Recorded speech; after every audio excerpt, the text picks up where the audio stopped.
ਵਾਹਿਗੁਰੂ ਜੀ ਕਾ ਖਾਲਸਾ ਵਾਹਿਗੁਰੂ ਜੀ ਕੀ ਫਤਿਹ ਜੀ। ਸੋ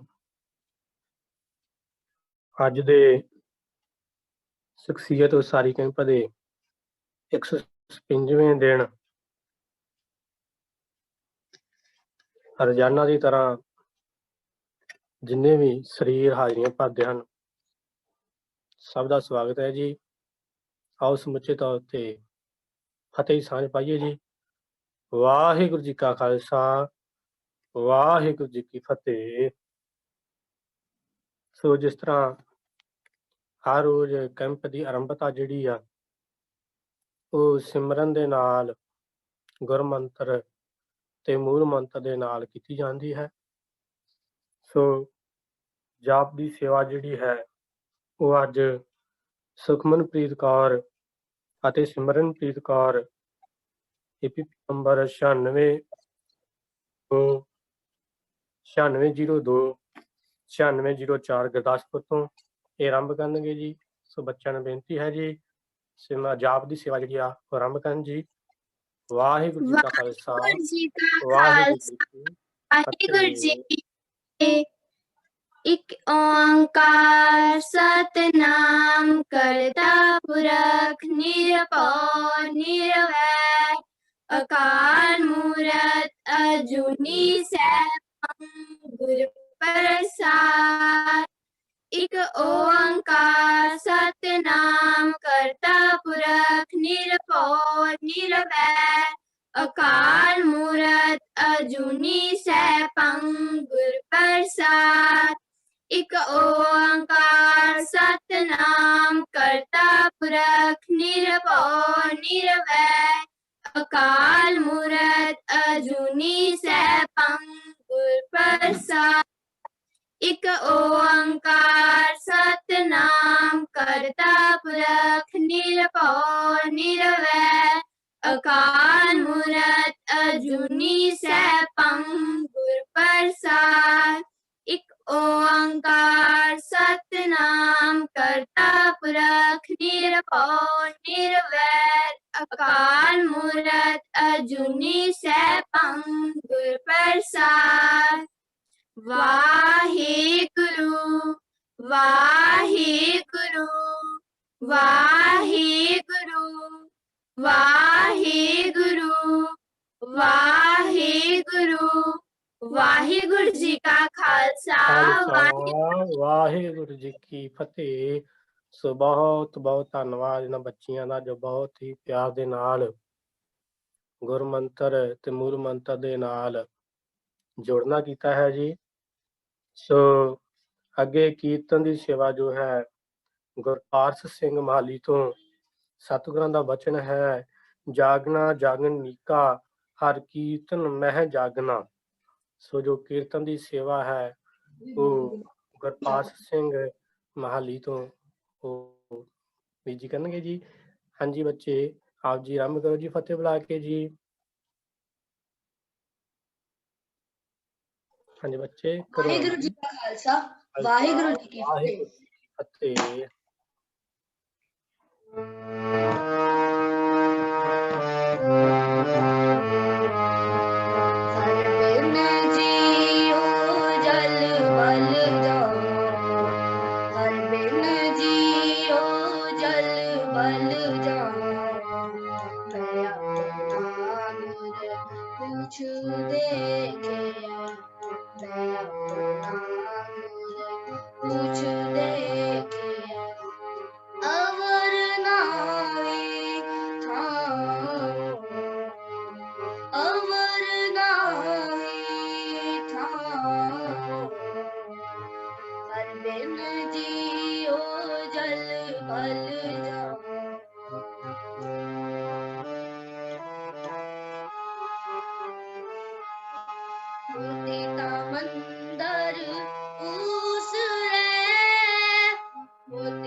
कस्तूर कुंदू अगर चंदन लीप आवे चाव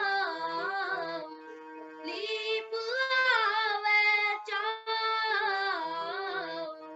मत देख फूला बेस रे मत देख फूला बेस रे तेरा चित न आवे ना तेरा चित न आवे ना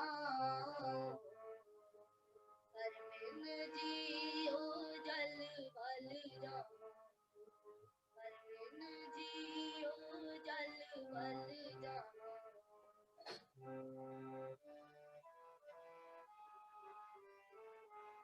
धरती का हीरे लाल जड़ती धरती का हीरे लाल जड़ती पलक लाल जड़ाओ पलक लाल जड़ाओ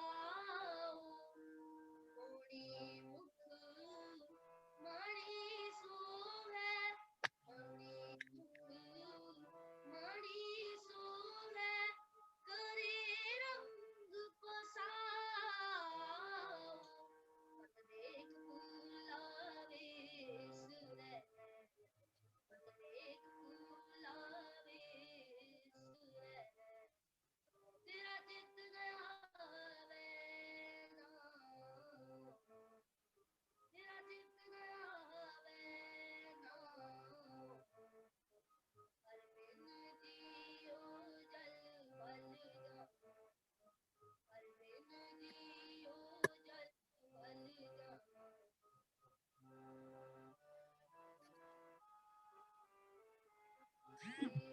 होवा सीत लाई सीत होवा सीत लाई सीत आका आओ सीत आका आओ मुकत परगट होए बैसा मुकत परगट होए बैसा लोक राखे आओ मत देख फूला वेस रे मत देख फूला वेस रे तेरा चित न आवे ना तेरा चित न आवे ना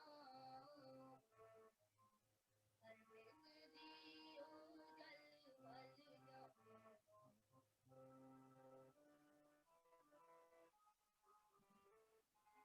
सुल्तान होवा मेल लश्कर सुल्तान होवा मेल लश्कर तखत राखा आओ तखत राखा आओ हुक्म हासिल करी बैठा हुक्म हासिल करी बैठा नानका सपवाओ मत देख फूला वेस रे मत देख फूला वेस रे तेरा चित न आवे ना हरमिन जियो जल बल जाओ हरमिन जियो हरमिन जियो हरमिन जियो जल बल जाओ वाहिगुरु जी का खालसा वाहिगुरु जी की फतेह ਵਾਹਿਗੁਰੂ ਜੀ ਕਾ ਖਾਲਸਾ ਵਾਹਿਗੁਰੂ ਜੀ ਕੀ ਫਤਿਹ ਜੀ। ਸੋ ਬਹੁਤ ਬਹੁਤ ਧੰਨਵਾਦ ਜੋ ਛੋਟੇ ਜਿਹੇ ਬੱਚੇ ਨੇ ਸ਼੍ਰੀ ਰਾਗ ਦਾ ਸ਼ਬਦ ਗੁਰੂ ਨਾਨਕ ਪਾਤਸ਼ਾਹ ਜੀ ਦਾ ਸ਼੍ਰੀ ਰਾਗ ਦੇ ਅੰਦਰ ਇਹ ਪਹਿਲਾ ਸ਼ਬਦ ਹੈ ਜਿਸ ਦਾ ਕੀਰਤਨ ਰਾਹੀਂ ਆਪ ਜੀਆਂ ਨੇ ਅੱਜ ਦੇ ਸਾਰੇ ਹੀ ਜਿੰਨੇ ਸਰੀਰ ਟੁੱਟ ਚੁੱਕੇ ਨੇ ਕੰਪ ਦੇ ਦੌਰਾਨ ਸਰਵਣ ਕਰਵਾਇਆ ਜੀ। ਬਹੁਤ ਬਹੁਤ ਧੰਨਵਾਦ ਜੀ। ਸੋ ਅੱਜ ਦੇ ਜੋ ਮੁੱਖ ਬੁਲਾਰੇ ਹਨ ਜੀ ਉਹ ਹਨ ਗਿਆਨੀ ਭੁਪਿੰਦਰ ਸਿੰਘ ਜੀ, ਜਿਨ੍ਹਾਂ ਦਾ ਵਿਸ਼ਾ ਹੈ ਜੀ ਜ਼ਫ਼ਰਨਾਮਾ।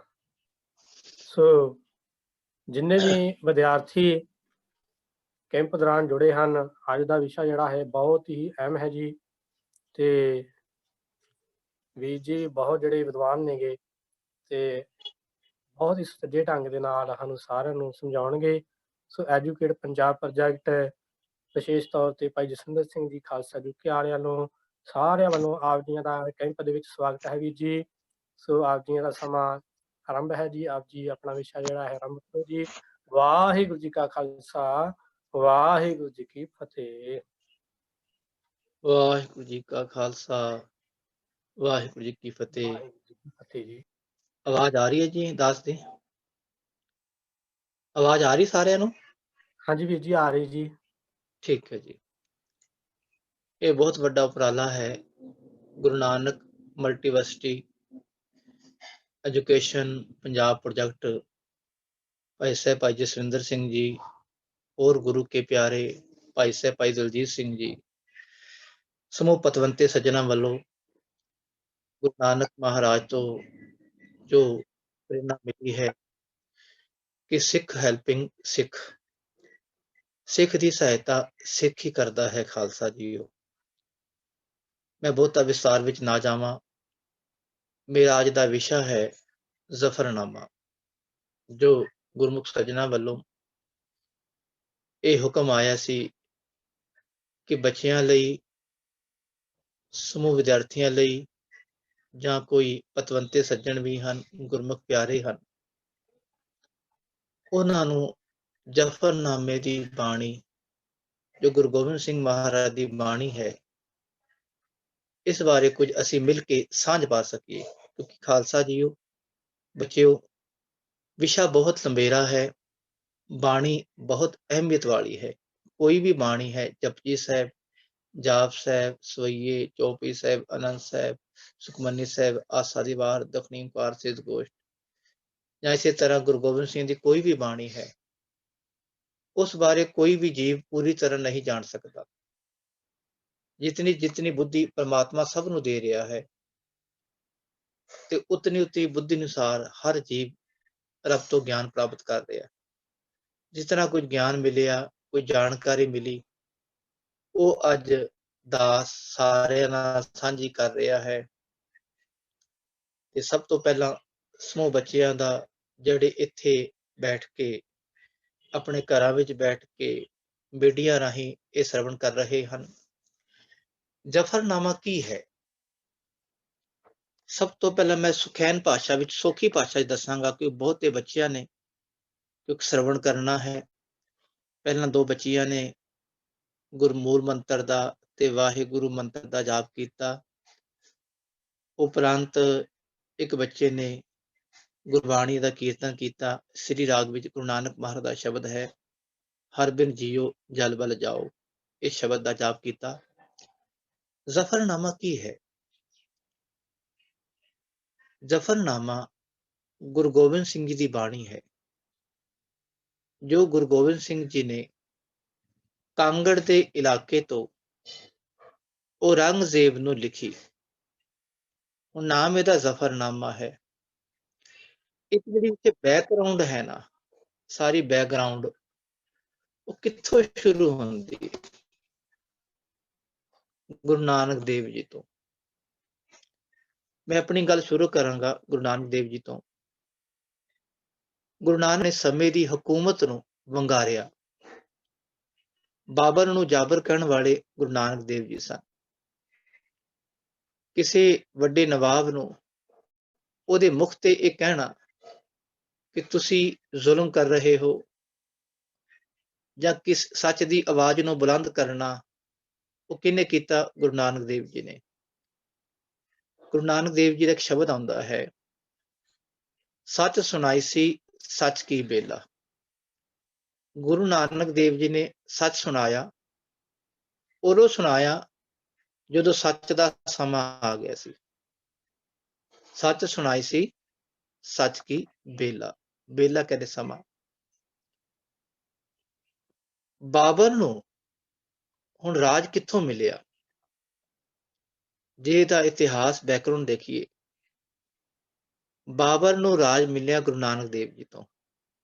ਸਾਰੇ ਇਤਿਹਾਸਿਕ ਸਰੋਤ ਜਿਵੇਂ ਮਹਿਮਾ ਪ੍ਰਕਾਸ਼, ਸ੍ਰੀ ਗੁਰਪ੍ਰਤਾਪ ਸੂਰਜ ਗ੍ਰੰਥ ਜਾਂ ਕੋਈ ਹੋਰ ਜਨਮ ਸਾਖੀਆਂ ਵਿੱਚ ਜ਼ਿਕਰ ਆਉਂਦਾ ਹੈ ਕਿ ਗੁਰੂ ਨਾਨਕ ਦੇਵ ਜੀ ਨੂੰ ਰਾਜ ਦਿੱਤਾ, ਗੁਰੂ ਨਾਨਕ ਜੀ ਨੇ ਰਾਜ ਦਿੱਤਾ ਬਾਬਰ ਨੂੰ।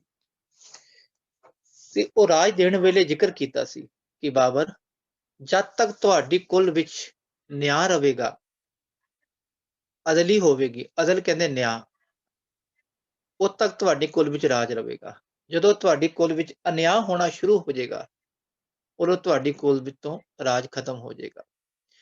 ਤੇ ਉਹ ਗੁਰੂ ਨਾਨਕ ਦੇਵ ਜੀ ਨੇ ਇਹ ਰਾਜ ਦਿੱਤਾ ਬਾਬਰ ਨੂੰ। ਪਰ ਇੱਥੋਂ ਹੀ ਸੱਚ ਸੁਣਾਏ ਸੀ ਸੱਚ ਕੀ ਬੇਲਾ, ਇਹ ਜਿਹੜਾ ਕੀ ਹੈ, ਇਹ ਪਹਿਲਾ ਜਫਰਨਾਮਾ ਹੈ, ਜਿਵੇਂ ਕਹਿ ਲਓ ਆਵਾਜ਼ ਬੁਲੰਦ ਕਰਨੀ, ਝੂਠ ਦੇ ਖਿਲਾਫ, ਅਨਿਆਂ ਦੇ ਖਿਲਾਫ, ਜ਼ਬਰ ਜ਼ੁਲਮ ਦੇ ਖਿਲਾਫ ਜਿਹੜੀ ਆਵਾਜ਼ ਬੁਲੰਦ ਕਰਨੀ, ਸੱਚੀ ਗੱਲ ਮੂੰਹ ਤੇ ਕਹਿਣੀ, ਉਹ ਹੈ ਜ਼ਫਰਨਾਮਾ। ਜ਼ਫਰਨਾਮਾ ਦਾ ਅਖਰੀ ਕੀ ਹੈ? ਫਤਿਹ ਦੀ ਚਿੱਠੀ। ਜ਼ਫਰ ਜਿੱਤ, ਨਾਮਾ ਹੈ ਫਤਿਹ, ਜ਼ਫਰ ਨਾਮਾ ਹੈ। ਜ਼ਫਰ ਸ਼ਬਦ ਜਿਸਦਾ ਅਰਥ ਹੈ ਜਿੱਤ, ਫਤਿਹ, ਨਾਮਾ ਹੈ ਚਿੱਠੀ, ਖਤ। ਇਹ ਖਤ ਵੀ ਕਈ ਤਰ੍ਹਾਂ ਦੇ ਹੁੰਦੇ। ਕਈ ਵਾਰੀ ਅਸੀਂ ਮੂੰਹ ਜ਼ਬਾਨੀ ਗੱਲ ਕਰਦੇ ਆ, ਉਹ ਵੀ ਤਾਂ ਬੰਦੇ ਦੀ ਆਵਾਜ਼ ਹੀ ਹੈ। ਤੇ ਕਈ ਵਾਰੀ ਉਸ ਆਵਾਜ਼ ਨੂੰ ਲਿਖਿਆ ਜਾਂਦਾ ਹੈ, ਉਹ ਖਤ ਬਣ ਜਾਂਦਾ ਹੈ। ਵੱਡੇ ਵੱਡੇ ਰਾਜੇ ਜਦੋਂ ਬੋਲਦੇ ਹਨ, ਉਹਨਾਂ ਦੇ ਪਰਵਾਨੇ ਲਿਖੇ ਜਾਂਦੇ ਹਨ, ਉਹਨੂੰ ਖਤ ਕਿਹਾ ਜਾਂਦਾ ਹੈ।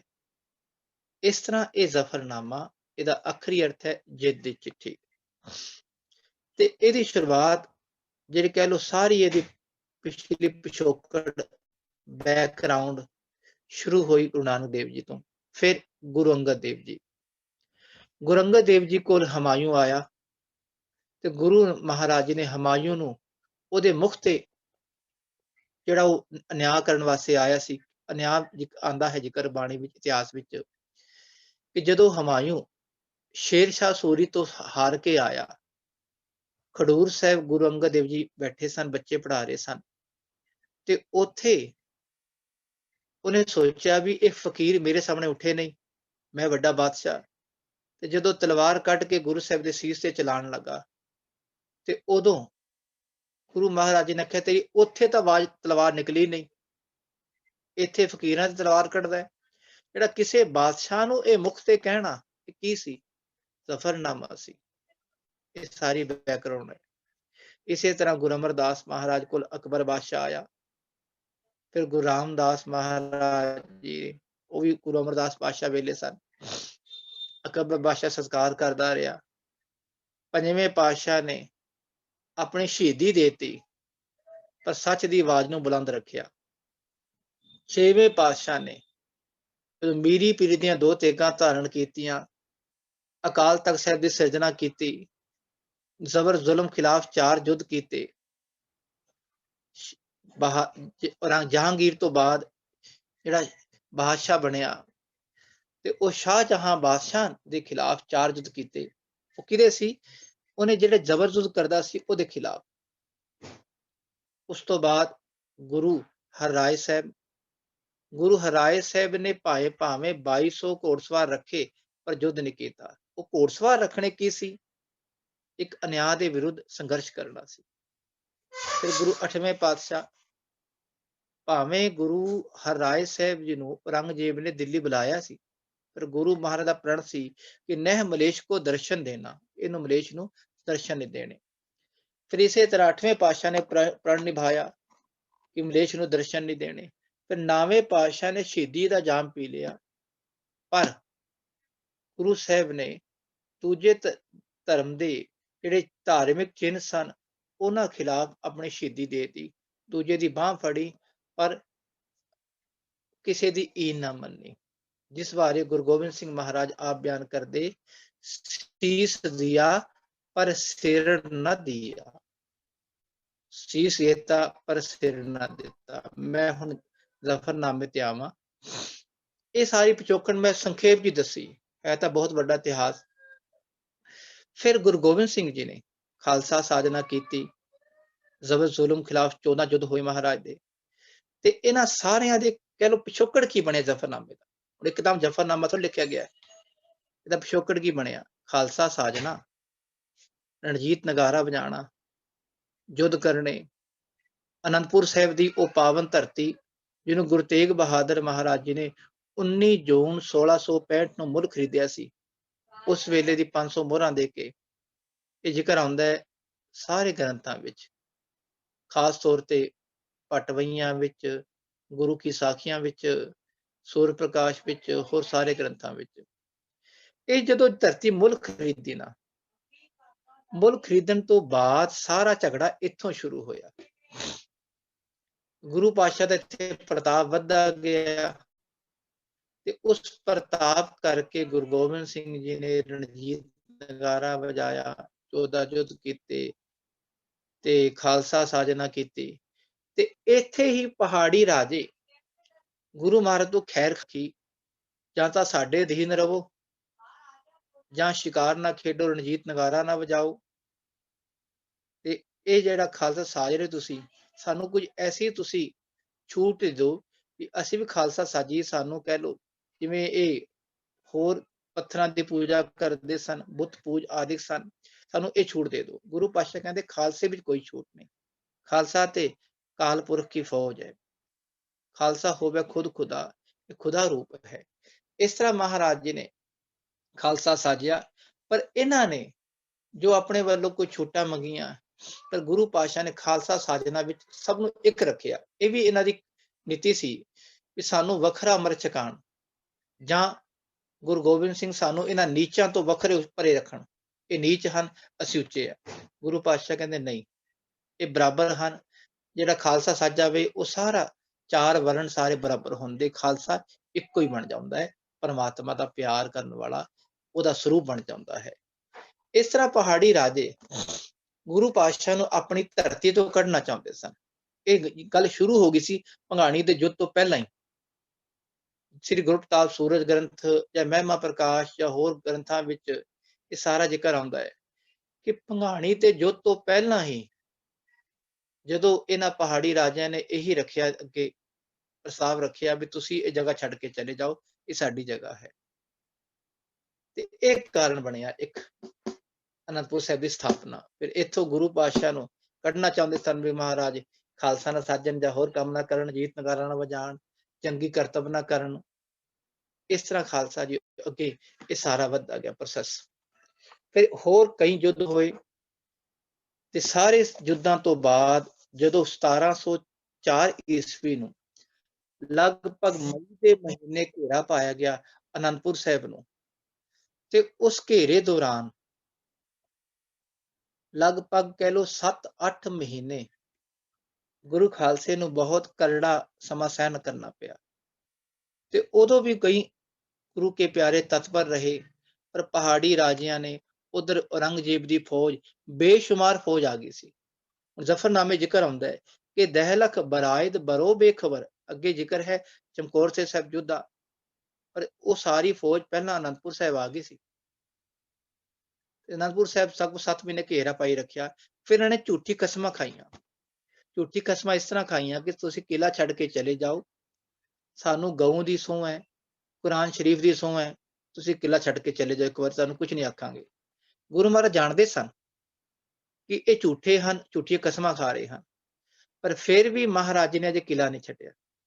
ਪਤਾ ਸੀ ਵੀ ਆਪੇ ਦੌੜ ਜਾਣਗੇ, ਪਰ ਜਦੋਂ ਇਹਨਾਂ ਨੇ ਪੂਰੀ ਝੂਠੀ ਕਸਮਾਂ ਖਾਈਆਂ, ਮਾਤਾ ਗੋਜਰੀ ਜੀ ਨੂੰ, ਹੋਰ ਕਈ ਸਿੰਘਾਂ ਨੂੰ, ਕਹਿ ਲਓ ਮਸੰਦਾਂ ਨੂੰ ਵੀ, ਜਿਹੜੇ ਗੁਰੂ ਕੇ ਪਿਆਰੇ ਸਨ, ਆਮ ਭੋਲੇ ਭਾਲੇ, ਉਹਨਾਂ ਨੂੰ ਆਪਣੇ ਵਿਸ਼ਵਾਸ 'ਚ ਲਿਆ। ਫਿਰ ਮਾਤਾ ਜੀ ਦੇ ਜ਼ੋਰ ਪਾਉਣ ਤੇ ਸਤਿਗੁਰੂ ਮਹਾਰਾਜ ਨੂੰ ਕਿਲਾ ਛੱਡਣਾ ਪਿਆ। ਪਰ ਪਹਿਲੀ ਵਾਰੀ ਜ਼ਿਕਰ ਆਉਂਦਾ ਇਤਿਹਾਸ ਵਿੱਚ, ਜਦੋਂ ਉਹਨਾਂ ਨੇ ਝੂਠੀ ਕਸਮਾਂ ਖਾਈਆਂ ਨਾ, ਤੁਸੀਂ ਕਿਲਾ ਛੱਡ ਕੇ ਚਲੇ ਜਾਓ, ਤੇ ਗੁਰੂ ਮਹਾਰਾਜ ਜਾਣਦੇ ਸਨ ਵੀ ਝੂਠੇ ਹਨ।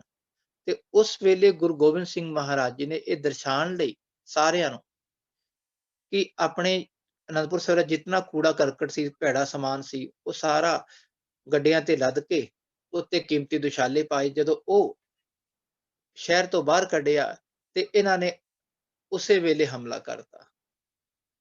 ਗੁਰੂ ਪਾਤਸ਼ਾਹ ਕਹਿੰਦੇ ਦੇਖੋ ਇਹ ਹਨ ਪਹਾੜੀ ਰਾਜੇ, ਇਹ ਹਨ ਮੁਗਲ, ਇਹਨਾਂ ਤੇ ਇਤਬਾਰ ਨਾ ਕਰੋ, ਇਹ ਬੁੱਤ ਪੂਜ ਹਨ, ਇਤਬਾਰ ਕਰਨ ਯੋਗ ਨਹੀਂ।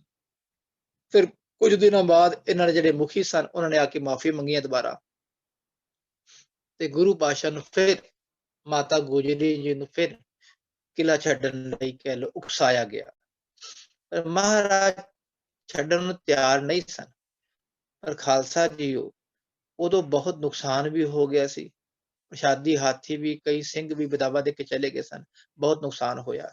ਤਾਂ ਫਿਰ ਮਾਤਾ ਗੁਜਰੀ ਜੀ ਨੇ ਜ਼ੋਰ ਪਾਉਣ ਤੇ ਹੋਰ ਸਿੰਘਾਂ ਨੇ ਜ਼ੋਰ ਪਾਉਣ, ਦੇਖੋ ਮਾਤਾ ਗੁਜਰੀ ਜੀ ਦਾ ਬਚਨ ਮੰਨਦੇ ਨੇ ਮਹਾਰਾਜ। ਇੱਥੇ ਸਾਨੂੰ ਤੱਤ ਮਿਲਦਾ ਹੈ ਵੀ ਇਤਿਹਾਸ ਵਿੱਚ ਗੁਰੂ ਗੋਬਿੰਦ ਸਿੰਘ ਜੀ ਨੇ ਆਪਣੀ ਮਾਤਾ ਗੁਜਰੀ ਦਾ ਬਚਨ ਕਦੀ ਮੋੜਿਆ ਨਹੀਂ। ਜੇ ਮਾਤਾ ਗੁਜਰੀ ਨੇ ਆਖਿਆ ਬੇਟਾ ਕਿਲਾ ਛੱਡ ਕੇ ਚਲੀਏ, ਤੇ ਗੁਰੂ ਪਾਤਸ਼ਾਹ ਤਿਆਰ ਹੋ ਗਏ ਸਨ। ਪਰ ਮਹਾਰਾਜ ਜੀ ਨੇ ਪਹਿਲਾਂ ਲਿਖ ਕੇ ਲਿਆ ਇਹਨਾਂ ਤੋਂ, ਉਹ ਲਿਖਤੀ ਪ੍ਰਮਾਣ ਜ਼ਿਕਰ ਆਉਂਦਾ ਹੈ, ਪਿਆਰਾ ਸਿੰਘ ਪਦਮ ਜ਼ਿਕਰ ਕਰਦੇ ਗੁਰੂ ਕੀ ਸਾਖੀਆਂ ਵਿੱਚ ਜਾਂ ਹੋਰ ਗ੍ਰੰਥਾਂ ਵਿੱਚ, ਕਿ ਔਰੰਗਜ਼ੇਬ ਵੱਲੋਂ ਜੋ ਉਸ ਵੇਲੇ ਦੱਖਣ ਵਿੱਚ ਯੁੱਧ ਕਰ ਰਿਹਾ ਸੀ, ਉੱਥੇ ਕਈ ਸਾਲਾਂ ਤੋਂ ਉਸ ਪਾਸੇ ਪਹੁੰਚਿਆ ਹੋਇਆ ਸੀ, ਉਧਰੋਂ ਇੱਕ ਲਿਖਤੀ ਪ੍ਰਮਾਣ ਕੁਰਾਨ ਸ਼ਰੀਫ ਦੀ ਜਿਲਦ ਪਿੱਛੇ ਲਿਖਿਆ ਆਇਆ ਕਿ ਤੁਸੀਂ ਕਿਲਾ ਛੱਡ ਦਿਓ ਜਾਂ ਫਿਰ ਤੁਸੀਂ ਕਾਂਗੜ ਦੇ ਇਲਾਕੇ ਵਿੱਚ ਆ ਜਾਓ ਜਾਂ ਤੁਸੀਂ ਦੱਖਣ ਵੱਲ ਆ ਕੇ ਮੈਨੂੰ ਮਿਲੋ, ਤੁਹਾਨੂੰ ਇੱਥੇ ਕੁਝ ਨਹੀਂ ਕਿਹਾ ਜਾਵੇਗਾ, ਇੱਕ ਵਾਰੀ ਕਿਲਾ ਛੱਡ ਦਿਓ।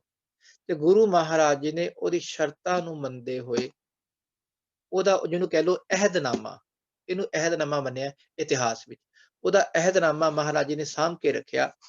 ਤੇ ਮਹਾਰਾਜ ਜੀ ਉਸ ਤੇ ਇਤਬਾਰ ਕਰਦੇ ਹੋਏ ਇਹ ਦਰਸਾਉਣਾ ਚਾਹੁੰਦੇ ਹਨ ਕਿ ਔਰੰਗਜ਼ੇਬ ਕਿਤਨਾ ਝੂਠਾ ਹੈ, ਤਾਂ ਮਹਾਰਾਜ ਜੀ ਨੇ ਕਿਲਾ ਛੱਡਿਆ। ਪਤਾ ਸੀ ਝੂਠੇ ਮਹਾਰਾਜ, ਪਰ ਸਤਿਗੁਰੂ ਜੀ ਦੇਖੋ ਗੁਰੂ ਨਾਨਕ ਪਾਤਸ਼ਾਹ ਬਚਨ ਸੀ ਨਾ ਕਿ ਜਦੋਂ ਤੁਹਾਡੇ ਬਾਦਸ਼ਾਹ ਵਿੱਚ, ਤੁਹਾਡੀ ਕੁਲ ਵਿੱਚ ਅਨਿਆਂ ਆ ਜਾਏਗਾ, ਉਦੋਂ ਅਸੀਂ ਸਖਤ ਸੀਸ ਦੇ ਕੇ ਵਾਪਸ ਰਾਜ ਲੈ ਵੀ ਲਵਾਂਗੇ।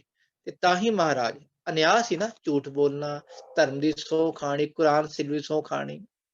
ਅਸਲ ਕਿਸੇ ਕੁਰਾਨ ਸੀ, ਹੁਣ ਕਈਆਂ ਦੇ ਮਨ ਵਿੱਚ ਵਿਚਾਰ ਆਵੇਗੀ ਕਿ ਗੁਰੂ ਸਾਹਿਬ ਤੇ ਕੁਰਾਨ ਸਾਹਿਬ ਨੂੰ ਮੰਨਦੇ ਹਨ, ਤਾਂ ਗੁਰੂ ਸਾਹਿਬ ਨੇ ਉਹਦੇ ਧਰਮ ਗ੍ਰੰਥ ਦਾ ਸਤਿਕਾਰ ਕੀਤਾ, ਕੁਰਾਨ ਸ਼ਰੀਫ ਦਾ ਸਤਿਕਾਰ ਕੀਤਾ। ਤੇ ਮਹਾਰਾਜ ਦੇਖੋ, ਜੇ ਗੁਰੂ ਮਹਾਰਾਜ ਕੁਰਾਨ ਸ਼ਰੀਫ ਸਤਿਕਾਰ ਨਾ ਕਰਦੇ ਤੇ ਹੋਰ ਕੌਣ ਕਰਦਾ? ਗੁਰਬਾਣੀ ਸਾਰੇ ਹੈ ਨਾ, ਸਭੇ ਸਾਂਝੀ ਵਾਲ ਸਦਾਏ, ਅਵਲ ਅੱਲਾ ਨੂਰ ਪਾਇਆ। ਗੁਰੂ ਪਾਤਸ਼ਾਹ ਨੇ ਸਤਿਕਾਰ ਕੀਤਾ ਕੁਰਾਨ ਸ਼ਰੀਫ ਦਾ। ਤਾਂ ਮਹਾਰਾਜ ਜੀ ਨੇ ਕਿਲਾ ਛੱਡ ਕੇ ਜਦੋਂ ਉੱਥੋਂ ਬਾਹਰ ਆਏ, ਤੇ ਇਹਨਾਂ ਨੇ ਬਾਹਰ ਆਂਦੇ, ਜਦੋਂ ਆਂਦੇ ਸਾਰ ਅੱਧੀ ਰਾਤ ਨੂੰ ਉਹਨਾਂ ਨੇ ਹਮਲਾ ਕਰਤਾ, ਤੇ ਉਹ ਯੁੱਧ ਉੱਥੋਂ ਸ਼ੁਰੂ ਹੋ, ਸਰਸਾ ਦੇ ਵਿਛੋੜਾ ਪਿਆ, ਸਰਸਾ ਤੋਂ ਬਾਅਦ ਯੁੱਧ ਹੁੰਦਾ ਰਿਹਾ ਰੋਪੜ ਤੱਕ, ਤੇ ਅੱਗੇ ਚਮਕੌਰ ਦੇ ਮੈਦਾਨ ਵਿੱਚ ਜਿਹੜਾ ਯੁੱਧ ਹੋਇਆ 8 ਪੋਹ ਨੂੰ, ਉਹ ਸਾਰੇ ਯੁੱਧ ਦਾ ਜ਼ਿਕਰ ਗੁਰੂ ਮਹਾਰਾਜ ਜੀ ਨੇ ਅੱਖੀ ਡਿੱਠਾ ਲਿਖਿਆ ਹੈ। ਦੇਖੋ ਸਾਡੇ ਕੋਲ ਇੱਕੋ ਹੀ ਐਵੀਡੈਂਸ ਹੈ, ਪ੍ਰਮਾਣ ਹੈ, ਇਤਿਹਾਸਿਕ ਸਰੋਤ ਹੈ, ਜ਼ਫਰਨਾਮਾ ਜਿਹੜਾ ਪਹਿਲਾ ਮੁੱਖ ਸਰੋਤ ਹੈ ਚਮਕੌਰ ਦੇ ਯੁੱਧ ਦਾ। ਭਾਵੇਂ ਚਿੱਤਰ ਨਾਟਕ ਵਿੱਚ ਭੰਗਾਣੀ ਦਾ ਯੁੱਧ ਹੈ, ਨਦੌਣ ਦਾ ਯੁੱਧ ਹੈ, ਹੁਸੈਨੀ ਯੁੱਧ ਹੈ, ਇਹ ਜ਼ਿਕਰ ਆ ਰਿਹਾ। ਇਸੇ ਤਰ੍ਹਾਂ ਜ਼ਫਰਨਾਮੇ ਵਿੱਚ ਚਮਕੌਰ ਦੇ ਯੁੱਧ ਦਾ ਪੂਰਾ ਹਵਾਲਾ ਆ ਰਿਹਾ। ਇਹ ਕਹਿ ਲਓ ਅੱਖੀ ਡਿੱਠਾ ਯੁੱਧ ਗੁਰੂ ਮਹਾਰਾਜ ਜੀ ਨੇ ਆਪ ਇਹ ਹਵਾਲਾ ਲਿਖਿਆ। ਜਦੋਂ ਉੱਥੋਂ ਗੁਰੂ ਮਹਾਰਾਜ ਚਮਕੌਰ ਦੀ ਗੜੀ ਤੋਂ ਬਾਹਰ ਨਿਕਲੇ ਤੇ ਗੁਰੂ ਪਾਤਸ਼ਾਹ ਮਾਛੀਵਾੜੇ ਹੁੰਦੇ ਹੋਏ ਕਾਂਗੜ ਦੇ ਇਲਾਕੇ ਵਿੱਚ ਪਹੁੰਚੇ। ਇੱਥੇ ਕਾਂਗੜ ਇਹ ਭਾਈ ਜੋਧ ਦਾ ਇਲਾਕਾ ਸੀ। ਜਦੋਂ ਗੁਰੂ ਹਰਗੋਬਿੰਦ ਸਾਹਿਬ ਜੀ ਇੱਥੇ ਗਏ ਸਨ, ਤੇ ਜੋਧ ਦੇ 3 ਪੋਤਰੇ ਸਨ, ਚੌਧਰੀ ਲਖਮੀਰ,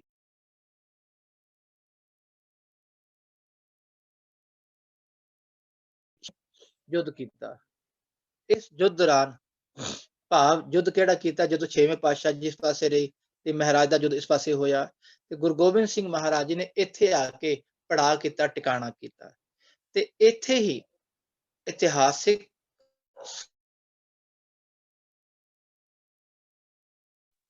ਗੁਰੂ ਗੋਬਿੰਦ ਸਿੰਘ ਪਾਤਸ਼ਾਹ ਨੂੰ ਕਈ ਸਿੰਘਾਂ ਨੇ ਆਖਿਆ ਕਿ ਮਹਾਰਾਜ ਔਰੰਗਜ਼ੇਬ ਨੂੰ ਮਾਰਦੇ ਕਿਉਂ ਨਹੀਂ? ਤੇ ਗੁਰੂ ਮਹਾਰਾਜ ਕਹਿੰਦੇ ਦੱਖਣ 'ਚ ਬੈਠਾ ਹੈ, ਦੂਰ ਬੈਠਾ, ਨੇੜੇ ਆਉਂਦਾ ਹੀ ਨਹੀਂ।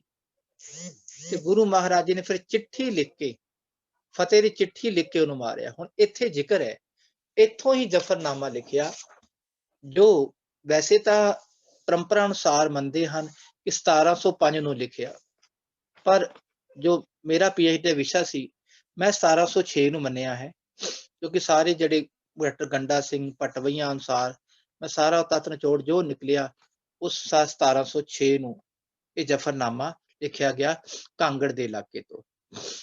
ਜੋ ਕਾਂਗੜ ਜ਼ਿਕਰ ਵੀ ਆਉਂਦਾ ਹੈ ਕਿ ਗੁਰੂ ਗੋਬਿੰਦ ਸਿੰਘ ਪਾਤਸ਼ਾਹ ਨੇ ਹਮੈ ਕੌਮ ਬੈਰਾੜ ਹੁਕਮੇ ਮਰਾਸ, ਇਹ ਸਾਰੀ ਬੈਰਾੜ ਕੌਮ ਗੁਰੂ ਮਹਾਰਾਜ ਦੇ ਹੁਕਮ ਵਿੱਚ ਸੀ, ਤਾਂ ਇਹ ਕਾਂਗੜ ਦੇ ਇਲਾਕੇ 'ਚ ਗੁਰੂ ਮਹਾਰਾਜ ਜੀ ਨੇ ਜਫਰਨਾਮਾ ਲਿਖਿਆ। ਇੱਥੋਂ ਲਿਖਿਆ ਤੇ ਲਿਖ ਕੇ ਭਾਈ ਦਇਆ ਸਿੰਘ, ਭਾਈ ਧਰਮ ਸਿੰਘ ਤੇ 3 ਸਿੰਘਾਂ ਦੇ ਹੋਰ ਹੱਥ ਇੱਕ ਅਹਿਦੀ ਦੇ ਰੂਪ ਵਿੱਚ। ਹੁਣ ਅਹਿਦੀ ਕੀ ਹੁੰਦਾ ਹੈ? ਵਿਦਿਆਰਥੀਆਂ ਲਈ, ਬੱਚਿਆਂ ਲਈ, ਜਿਵੇਂ ਅੱਜ ਕੱਲ੍ਹ ਸਿਪਾਹੀ ਆਉਂਦੇ ਨਾ, ਸਰਕਾਰੀ ਸਿਪਾਹੀ ਜਿਵੇਂ ਨੂੰ ਕਹਿ ਲਓ, ਪੁਲਿਸ ਵਾਲੇ, ਪ੍ਰਸ਼ਾਸਨ ਵਾਲੇ ਆਉਂਦੇ, ਬਾਈ ਵਰਦੀ ਚ ਆਉਂਦੇ, ਤੇ ਪਹਿਲਾਂ ਵੀ ਮੁਗਲਾਂ ਦੇ ਸਿਪਾਹੀ ਆਉਂਦੇ ਸਨ, ਉਹ ਬਾਈ ਵਰਦੀ ਚ ਆਉਂਦੇ ਸਨ ਜਾਂ ਕਹਿ ਲਓ ਉੱਚੇ ਪ੍ਰਸਤਾਵ ਲੈ ਕੇ ਆਉਂਦੇ ਸਨ। ਤੇ ਇਸੇ ਤਰ੍ਹਾਂ ਗੁਰੂ ਗੋਬਿੰਦ ਸਿੰਘ ਮਹਾਰਾਜ ਜੀ ਨੇ ਭਾਈ ਦਇਆ ਸਿੰਘ, ਭਾਈ ਧਰਮ ਸਿੰਘ ਆਦਿ 5 ਸਿੰਘਾਂ ਨੂੰ, ਭਾਈ ਦਇਆ ਸਿੰਘ ਮੁਖੀ ਸਨ, ਤੇ ਉਹਨਾਂ ਦੇ ਹੱਥ ਜਫਰਨਾਮਾ ਲਿਖ ਕੇ ਗੁਰੂ ਮਹਾਰਾਜ ਜੀ ਨੇ ਇੱਥੋਂ ਭੇਜਿਆ। ਹੁਣ ਇੱਥੇ ਜ਼ਿਕਰ ਹੈ ਕਾਂਗੜ ਦਾ ਇਲਾਕਾ, ਉੱਥੇ 3 ਗੁਰਦੁਆਰੇ ਹਨ, ਦੀਨਾ, ਕਾਂਗੜ ਅਤੇ ਦਿਆਲਪੁਰਾ ਭਾਈ ਕਾ। ਮੈਂ 2 ਮਿੰਟ ਇੱਥੇ ਸਪਸ਼ਟ ਕਰ ਦਵਾਂ, ਜਿਹੜਾ 2 ਗੁਰਦੁਆਰੇ ਹਨ, ਇੱਕ ਤਾਂ ਹੈ ਪਰਲੇ ਪਾਸੇ ਦੀਨਾ, ਕਾਂਗੜ ਤੋਂ ਲਗਭਗ 1.5 ਕਿਲੋਮੀਟਰ ਪਰਲੇ ਪਾਸੇ, ਤੇ ਥੋੜਾ ਉਰਲੇ ਪਾਸੇ ਆ ਗਿਆ ਜਿਹਨੂੰ ਕਹਿੰਦੇ ਹਨ ਦਿਆਲਪੁਰਾ ਭਾਈ ਕਾ, ਨਹਿਰ ਤੇ ਛੋਟੀ ਜਿਹੀ ਨਹਿਰ ਉਹਦੇ ਕੰਢੇ ਤੇ ਹੈ। ਇਹ ਜ਼ਿਕਰ ਹੈ, ਮੈਂ ਕੁਝ ਦਿਨ ਸਮੇਂ ਪਹਿਲਾਂ ਜਦੋਂ ਆਪਣੀ PhD ਥੀਸਿਸ ਪੂਰਾ ਕਰਨਾ ਸੀ, ਉਸ ਤੋਂ ਕੁਝ ਸਮਾਂ ਪਹਿਲਾਂ ਉੱਥੇ ਜਾਣ ਦਾ ਮੌਕਾ ਮਿਲਿਆ, ਪੁੱਛਗਿੱਛ ਕੀਤੀ। ਉਸ ਇਲਾਕੇ ਦੀ ਸਥਾਨਕ ਜੋ ਪਰੰਪਰਾ ਹੈ ਉਹ ਦੱਸਦੇ ਹਨ ਕਿ ਜਿਹੜਾ ਦਿਆਲਪੁਰਾ ਭਾਈ ਕਾ ਹੈ, ਇਹ ਹੈ ਕਾਂਗੜ ਦੀ ਜੂਹ ਵਿੱਚ, ਕਾਂਗੜ ਦੇ ਜੂਹ ਵਿੱਚ ਸਾਰਾ ਸੀ। ਤੇ ਗੁਰੂ ਸਾਹਿਬ ਭਾਵੇਂ ਨਿਵਾਸ ਕਰਦੇ ਸਨ ਜ਼ਿਆਦਾਤਰ ਦੀਨੇ ਵਿੱਚ, ਭਾਈ ਦੇਸੂ ਦੇ ਚਵਾਰੇ ਜ਼ਿਆਦਾਤਰ, ਜਾਂ ਫਿਰ ਕਾਂਗੜ ਜਿਹੜਾ ਚੌਧਰੀ ਲਖਮੀਰ, ਸ਼ਮੀਰ, ਤਖਤਮਲ, ਇਹਨਾਂ ਦੇ ਘਰ ਵੀ ਮਹਾਰਾਜ ਆਉਂਦੇ ਸਨ। ਪਰ ਇਕਾਂਤ ਸਥਾਨ ਵਿੱਚ ਗੁਰੂ ਮਹਾਰਾਜ ਜੀ ਨੇ ਜਫਰਨਾਮਾ ਲਿਖਿਆ, ਉਹ ਇਕਾਂਤ ਸਥਾਨ ਕਿਉਂਕਿ ਇੱਥੇ ਗੁਰੂ ਹਰਗੋਬਿੰਦ ਸਾਹਿਬ ਵੀ ਆ ਕੇ ਟਿਕੇ ਸਨ। ਇਸੇ ਸਥਾਨ ਤੋਂ ਗੁਰੂ ਮਹਾਰਾਜ ਜੀ ਨੇ ਦਿਆਲਪੁਰਾ ਭਾਈ ਕਾ ਬਾਅਦ ਵਿੱਚ ਵਸਿਆ। ਪਹਿਲਾਂ ਖਾਲੀ ਜਗ੍ਹਾ ਸੀ, ਪਹਿਲਾਂ ਕਾਂਗੜ ਦਾ ਇਲਾਕਾ ਸੀ ਨਾ, ਕਾਂਗੜ ਦਾ ਇਲਾਕਾ ਖੁੱਲਾ ਇਲਾਕਾ ਸੀ, ਤੇ ਕਾਂਗੜ ਦੇ ਇਲਾਕੇ ਵਿੱਚ ਹੀ ਇਹ ਦਿਆਲਪੁਰਾ ਭਾਈ ਕਾ ਬਾਅਦ ਚ ਵਸਿਆ ਹੈ ਕਾਂਗੜ ਹੀ, ਪਰ ਉਹਨੂੰ ਅੱਜ ਕੱਲ੍ਹ ਦਿਆਲਪੁਰਾ ਭਾਈ ਕਾ ਕਹਿੰਦੇ ਹਨ। ਉੱਥੇ ਗੁਰੂ ਸਾਹਿਬ ਨੇ ਜਫਰਨਾਮਾ ਲਿਖ ਕੇ ਭੇਜਿਆ। ਹੁਣ ਜਫਰਨਾਮਾ ਜਦੋਂ ਲਿਖ ਕੇ ਭੇਜਿਆ, ਮੈਂ ਅਜੇ ਸਾਰਾ ਦੱਸ ਰਿਹਾ ਇਸ ਕਿਵੇਂ ਲਿਖ ਕੇ ਭੇਜਿਆ। ਜਦੋਂ ਲਿਖ ਕੇ ਭੇਜਿਆ ਗੁਰੂ ਮਹਾਰਾਜ ਜੀ ਨੇ, ਤੇ ਉਦੋਂ ਭਾਈ ਦਇਆ ਸਿੰਘ ਨੂੰ ਜਾਣ ਵਿੱਚ ਬੜੀ ਦਿੱਕਤ ਵੀ ਹੋਈ, ਚੰਬਲ ਦੀ ਘਾਟੀ ਪਾਰ ਕਰਕੇ। ਫਿਰ ਜਦੋਂ ਪਹਿਲਾਂ ਔਰੰਗਾਬਾਦ ਪਹੁੰਚੇ, ਉੱਥੇ ਪਤਾ ਲੱਗਿਆ ਵੀ ਔਰੰਗਜ਼ੇਬ ਇੱਥੇ ਨਹੀਂ, ਫਿਰ ਅਹਿਮਦਨਗਰ ਗਏ, ਉੱਥੋਂ ਵੀ ਲਗਭਗ ਕਈ ਮਹੀਨੇ ਮਿਲਣ ਵਿੱਚ ਦੇਰ ਹੋ ਗਈ। ਫਿਰ ਉੱਥੇ ਕਈ ਮਹੀਨੇ ਬਾਅਦ ਜਦੋਂ ਮਿਲੇ ਤੇ ਔਰੰਗਜ਼ੇਬ ਨੂੰ ਜਫਰਨਾਮਾ ਦਿੱਤਾ, ਤੇ ਪੜ੍ਹ ਕੇ ਉੱਤੇ ਬਹੁਤ ਅਸਰ ਪਿਆ, ਉਹਨੂੰ ਸਾਰਾ ਗਿਆਨ ਪ੍ਰਾਪਤ ਹੋਇਆ ਕਿ ਅਸਲੀਅਤ ਇਹ ਹੈ। ਕਿਉਂਕਿ ਜਦ ਤੱਕ ਕੋਈ ਬੰਦਾ ਅਸਲੀਅਤ ਨਾ ਪੜ੍ਹੇ, ਸਮਝੇ ਨਾ ਕਿ ਗੁਰੂ, ਉਹ ਸਹੀ ਸਮਝਦਾ ਰਿਹਾ ਕਿ ਗੁਰੂ ਮਹਾਰਾਜ ਦੂਜੇ ਧਰਮ ਦੇ ਸਨ ਜਾਂ ਇਸਲਾਮ ਦੇ ਖਿਲਾਫ ਸਨ। ਗੁਰੂ ਮਹਾਰਾਜ ਕਿਸੇ ਧਰਮ ਦੇ ਖਿਲਾਫ ਨਹੀਂ, ਗੁਰੂ ਮਹਾਰਾਜ ਜ਼ਬਰ ਜ਼ੁਲਮ ਦੇ ਖਿਲਾਫ ਸਨ। ਉਹਨੂੰ ਇਹ ਵੀ ਸਮਝ ਆਈ ਕਿ ਗੁਰੂ ਨਾਨਕ ਦੇਵ ਜੀ ਦਾ ਪੰਥ ਇਹ ਸਭ ਤੋਂ ਉਚੇਰਾ ਹੈ, ਕਿਉਂਕਿ ਇੱਥੇ ਵੀ ਇੱਕ ਰੱਬ ਦੀ ਗੱਲ ਹੈ। ਜਿਵੇਂ ਇਸਲਾਮ ਵਿੱਚ ਇੱਕ ਰੱਬ ਦੀ ਗੱਲ ਕਰਦੇ ਨਾ, ਪਰ ਇੱਥੇ ਉਸ ਤੋਂ ਵੱਡੀ ਗੱਲ ਹੈ। ਗੁਰੂ ਸਾਹਿਬ ਨੇ ਉਹ ਸਾਰਾ ਲਿਖ ਕੇ ਜ਼ਫਰਨਾਮੇ ਰਾਹੀਂ ਭੇਜਿਆ। ਹੁਣ ਮੈਂ ਮੇਨ ਜ਼ਫਰਨਾਮੇ ਤੇ ਆਵਾਂ। ਜੋ ਔਰੰਗਜ਼ੇਬ ਨੇ ਪੜ੍ਹਿਆ, ਉੱਥੇ ਸਟਾਰਟਿੰਗ ਹੈ ਇੱਕ ਓਂਕਾਰ ਹੁਕਮ ਸਤ। ਇੱਕ ਓਂਕਾਰ ਗੁਰੂ ਸਾਹਿਬ ਦਾ ਜਦੋਂ ਕਹਿ ਲਓ ਮੂਲ ਮੰਗਲਾਚਲ ਲਿਖਦੇ ਸਨ, ਹੁਕਮ ਸਤ। ਹੁਕਮ ਸਤ ਦਾ ਅਰਥ ਪਰੰਪਰਾ ਅਨੁਸਾਰ ਇਹ ਦੱਸਦੇ ਹਨ ਕਿ ਰੱਬ ਦਾ ਹੁਕਮ ਸਤ ਹੈ। ਜਦੋਂ ਕਿਸੇ ਬੰਦੇ ਨੇ ਜਾਣਾ ਹੈ ਤੇ ਮਰਨਾ ਹੈ, ਉਹ ਰੱਬ ਦਾ ਹੁਕਮ ਸਤ ਕਰਕੇ ਹੀ ਜਾਵੇਗਾ, ਮੰਨੇਗਾ। ਤੇ ਸ੍ਰੀ ਵਾਹਿਗੁਰੂ ਜੀ ਕੀ ਫਤਿਹ, ਇਹਦੀ ਸਟਾਰਟਿੰਗ ਹੁੰਦੀ ਹੈ। ਪਹਿਲਾਂ ਜਿਹੜੇ 12 ਸ਼ੇਰ ਹਨ, ਕਮਾਲੇ ਕਰਾਮਾਤ ਕਾਇਮ ਕਰੀ, ਰਜ਼ਾ ਬਖਸ਼ ਰਾਜਕ ਰਹਾ ਕੋ ਰਹੀ, ਅਮਾ ਬਖਸ਼ ਬਖਸ਼ਿੰਦ ਓ ਦਸਤਗੀਰ, ਰਜ਼ਾ ਬਖਸ਼ ਰੋਜੀ ਦੇਹੋ ਦਿਲ ਪਜ਼ੀਰ, शहनशाह को भी देहो रह नमो, के बेगुन बेचुन चूबे नमो, न साजो न बाजो न फौजो न फर्श, खुदाबंद बख्शिंद ओ ऐश अर्श। ਇਹ ਜਿਹੜੇ ਸ਼ੇਰ ਹਨ ਨਾ, ਪਹਿਲੇ 12 ਸ਼ੇਰ, ਇਸ ਸਾਰੇ ਸ਼ੇਰਾਂ ਵਿੱਚ ਪਰਮਾਤਮਾ ਦੀ ਉਸਤਤ ਕੀਤੀ ਹੈ। ਡਾਕਟਰ ਤਾਰਨ ਸਿੰਘ ਇਹਨੂੰ ਹੀ ਦੱਸਦੇ ਹਨ ਕਿ ਪਹਿਲੇ 12 ਸ਼ੇਰ 'ਚ ਇਹ ਪਰਮਾਤਮਾ ਦੀ ਉਸਤਤ ਹੈ, ਅਕਾਲ ਪੁਰਖ ਦੀ ਉਸਤਤ ਹੈ। ਦੇਖੋ, ਉਸਤਤ ਕਰਦਿਆਂ ਵੀ ਗੁਰੂ ਸਾਹਿਬ ਨੇ ਪਰਮਾਤਮਾ ਦੇ ਸਰੂਪ ਨੂੰ ਕੀ ਦਰਸਾਇਆ ਕਿ ਪਰਮਾਤਮਾ ਬਾਦਸ਼ਾਹ ਦਾ ਬਾਦਸ਼ਾਹ ਹੈ। ਕਿਤਨੀ ਸੋਹਣੀ ਚਾਲ, ਦੇਖੋ ਕਿਤਨੇ ਸੋਹਣੇ ਅਲੰਕਾਰ ਹਨ। ਕਮਾਲੇ ਕਰਾਮਾਤ ਕਾਇਮ ਕਰੇ, ਰਜ਼ਾ ਬਖਸ਼ ਰਾਜਕ ਰਹਾ ਕੋ ਰਹੇ। ਕਮਾਲੇ ਕਰਾਮਾਤ ਕਾਇਮ ਕਰੀ, ਸਾਰੇ ਕੱਕੇ ਅੱਖਰ, ਕਿਤਨਾ ਸੋਹਣਾ ਅਨੁਪਰਾਸ ਲੰਗਾਰ ਹੈ। ਗੁਰੂ ਪਾਤਸ਼ਾਹ ਕਹਿੰਦੇ ਪ੍ਰਮਾਤਮਾ ਜੇ ਤੇ ਪੂਰੇ ਹੱਥ ਕਰੀਏ ਤਾਂ ਬਹੁਤ ਟਾਈਮ ਲੱਗ ਜਾਏਗਾ, ਕਿ ਪ੍ਰਮਾਤਮਾ ਜੋ ਕਮਾਲੇ ਕਰਾਮਾਤ ਕਾਇਮ ਕਰੀ, ਅਲੌਕਿਕ ਸ਼ਕਤੀਆਂ ਦਾ ਮਾਲਕ ਹੈ, ਸੰਪੂਰਨ ਹੈ, ਹਮੇਸ਼ਾ ਰਹਿਣ ਵਾਲਾ ਹੈ, ਤੇ ਕਰੀਮ, ਕਰੀਮ ਕਹਿੰਦੇ ਬਖਸ਼ਿੰਦ ਹੈ, ਦਿਆਲੂ ਹੈ, ਐਸਾ ਪ੍ਰਮਾਤਮਾ ਹੈ। ਰਜਾ ਬਖਸ਼ ਰਾਜਕ ਰਹਾ ਕੋ ਰਹੀ, ਪ੍ਰਮਾਤਮਾ ਰਜਾ ਵਿੱਚ ਜਿਹੜੇ ਰਹਿੰਦੇ ਹਨ, ਰਜਾ ਬਖਸ਼ਣ ਵਾਲਾ ਹੈ। ਰਾਜਕ ਰੋਜੀ ਰੋਟੀ ਦੇਣ ਵਾਲਾ ਹੈ, ਰਿਹਾਈ ਦੇਣ ਵਾਲਾ ਹੈ, ਰਹੀਮ ਰਹਿਮ ਕਰਨ ਵਾਲਾ ਹੈ। ਇਸ ਤਰ੍ਹਾਂ ਇਹ 12 ਸ਼ੇਰ ਗੁਰੂ ਸਾਹਿਬ ਦਰਸਾਉਣਾ ਚਾਹੁੰਦੇ ਹਨ। ਕਿਸੇ ਵੀ ਚਿੱਠੀ ਵਿੱਚ ਸਭ ਤੋਂ ਪਹਿਲਾਂ ਉਸਤਤ ਹੁੰਦੀ ਹੈ ਉਹਦੇ ਰਾਜੇ ਦੀ। ਜਿਹਨੂੰ ਚਿੱਠੀ ਲਿਖਦੇ ਨਾ, ਅਸੀਂ ਕੀ ਲਿਖਦੇ ਹਾਂ? ਆਮ ਬੱਚੇ ਕੀ ਲਿਖਦੇ? ਸੇਵਾ ਵਿਖੇ ਪ੍ਰਿੰਸੀਪਲ ਸਾਹਿਬ ਜਾਂ ਅਧਿਆਪਕ ਸਾਹਿਬਾਨ ਇੰਚਾਰਜ ਜੋ ਵੀ ਲਿਖਦੇ, ਪਰ ਅੱਗੇ ਲਿਖਦੇ ਸਕੂਲ ਦਾ ਨਾਮ, ਕਿੱਥੇ ਜਾਣੀ, ਕਿਹੜੇ ਸ਼ਹਿਰ ਜਾਣੀ ਹੈ। ਪਹਿਲਾਂ ਉਹ ਸੇਵਾ ਵਿਖੇ ਆਉਂਦਾ। ਗੁਰੂ ਸਾਹਿਬ ਨੇ ਸਿੱਧਾ ਲਿਖਿਆ ਰੱਬ ਦੀ ਉਸਤਤ ਕੀਤੀ ਪਹਿਲਾਂ 12 ਸ਼ੇਰ। ਉਹ ਤਾਂ ਕੀਤੀ ਔਰੰਗਜ਼ੇਬ ਦਰਸਾਉਣਾ ਚਾਹੁੰਦੇ ਕਿ ਔਰੰਗਜ਼ੇਬ ਤੂੰ ਵੀ ਬਾਦਸ਼ਾਹ ਹੈ ਤੇ ਪਰਮਾਤਮਾ ਵੀ ਬਾਦਸ਼ਾਹ ਹੈ। ਪਰਮਾਤਮਾ 'ਚ ਇਹ ਖੂਬੀਆਂ ਹਨ ਤੇ ਤੇਰੇ ਵਿੱਚ ਇਹ ਔਗੁਣ ਹਨ, ਗੁਨਾਹ ਹਨ। ਗੁਰੂ ਸਾਹਿਬ ਨੇ ਇਹ ਦਰਸਾਇਆ ਹੈ। ਇਹਨੂੰ ਕਹਿੰਦੇ ਜਿੱਤ। ਕਿਉਂਕਿ ਜਿੱਤ ਦਾ ਦੂਜਾ ਕਾਰਨ ਕੀ ਸੀ? ਜੇ ਦੁਨਿਆਵੀ ਪੱਧਰ ਤੇ ਮੰਨੀਏ, ਜਿਹੜਾ ਰਾਜਾ ਹਾਰ ਜਾਵੇ, ਉਹਦੀ ਫੌਜਾਂ ਮਰ ਜਾਣ, ਉਹਦੀ ਜਿੱਤ, ਉਹਦੀ ਫੌਜਾਂ ਬਚੀਆਂ ਰਹਿਣ, ਨਾ ਔਰੰਗਜ਼ੇਬ ਉੱਥੇ ਪਹੁੰਚਿਆ, ਨਾ ਗੁਰੂ ਸਾਹਿਬ ਦਾ ਕੋਈ ਉੱਥੇ ਹੋਇਆ, ਸ਼ਹੀਦੀ ਹੋਈ। ਗੁਰੂ ਸਾਹਿਬ ਤੇ ਬਾਹਰ ਆਏ, ਮੁਖੀ ਕਮਾਂਡਰ ਤੇ ਬਾਹਰ ਆ ਗਏ ਨਾ। ਭਾਵੇਂ ਸਿੰਘ ਸ਼ਹੀਦ ਹੋ ਗਏ, ਪਰ ਮੁਖੀ ਕਮਾਂਡਰ ਤੇ ਗੁਰੂ ਸਾਹਿਬ ਸਨ। ਗੁਰੂ ਸਾਹਿਬ ਦਾ ਕੁਛ ਨਹੀਂ, ਵਾਲ ਵਿੰਗਾ ਨਹੀਂ ਹੋਇਆ। ਜ਼ਿਕਰ ਆਉਂਦਾ ਜ਼ਫਰਨਾਮੇ ਵਿੱਚ, ਔਰੰਗਜ਼ੇਬ ਮੇਰਾ ਵਾਲ ਵੀ ਵਿੰਗਾ ਨਹੀਂ ਹੋਇਆ, ਉੱਥੇ ਉਹਨੂੰ ਥੋੜੀ ਵੀ ਚੋਟ ਨਹੀਂ ਆਈ।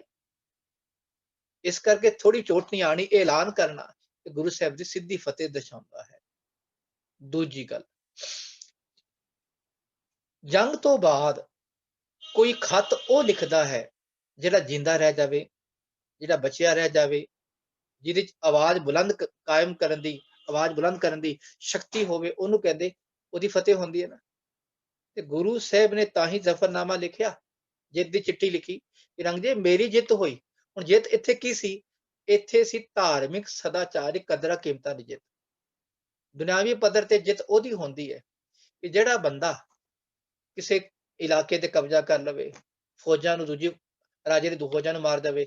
ਇੱਥੇ ਗੁਰੂ ਸਾਹਿਬ ਨੇ ਦੇਖੋ ਜਿਹੜੀ ਰੂਹਾਨੀ ਜਿੱਤ ਹੈ, ਧਾਰਮਿਕ ਕਦਰਾਂ ਕੀਮਤਾਂ ਦੀ ਜਿੱਤ ਹੈ, ਗੁਰੂ ਸਾਹਿਬ ਨੇ ਉਹ ਦਰਸਾਈ ਹੈ ਜ਼ਫਰਨਾਮੇ ਵਿੱਚ। ਔਰੰਗਜ਼ੇਬ ਜਿੱਤ ਮੇਰੀ ਹੋਈ ਕਿਉਂਕਿ ਤੁਸੀਂ ਝੂਠ ਦਾ ਸਹਾਰਾ ਲਿਆ।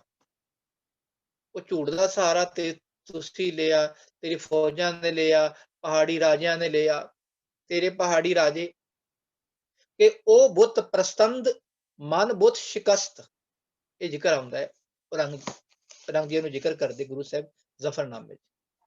ਮਨਮ ਕੁਸਤਨਮ ਕੋਹੀਆਂ ਬੁੱਤ ਪਰਸਤ, ਕਿ ਉਹ ਬੁੱਤ ਪ੍ਰਸਤੰਦ ਮਨ ਬੁੱਤ ਸ਼ਿਕਸਤ।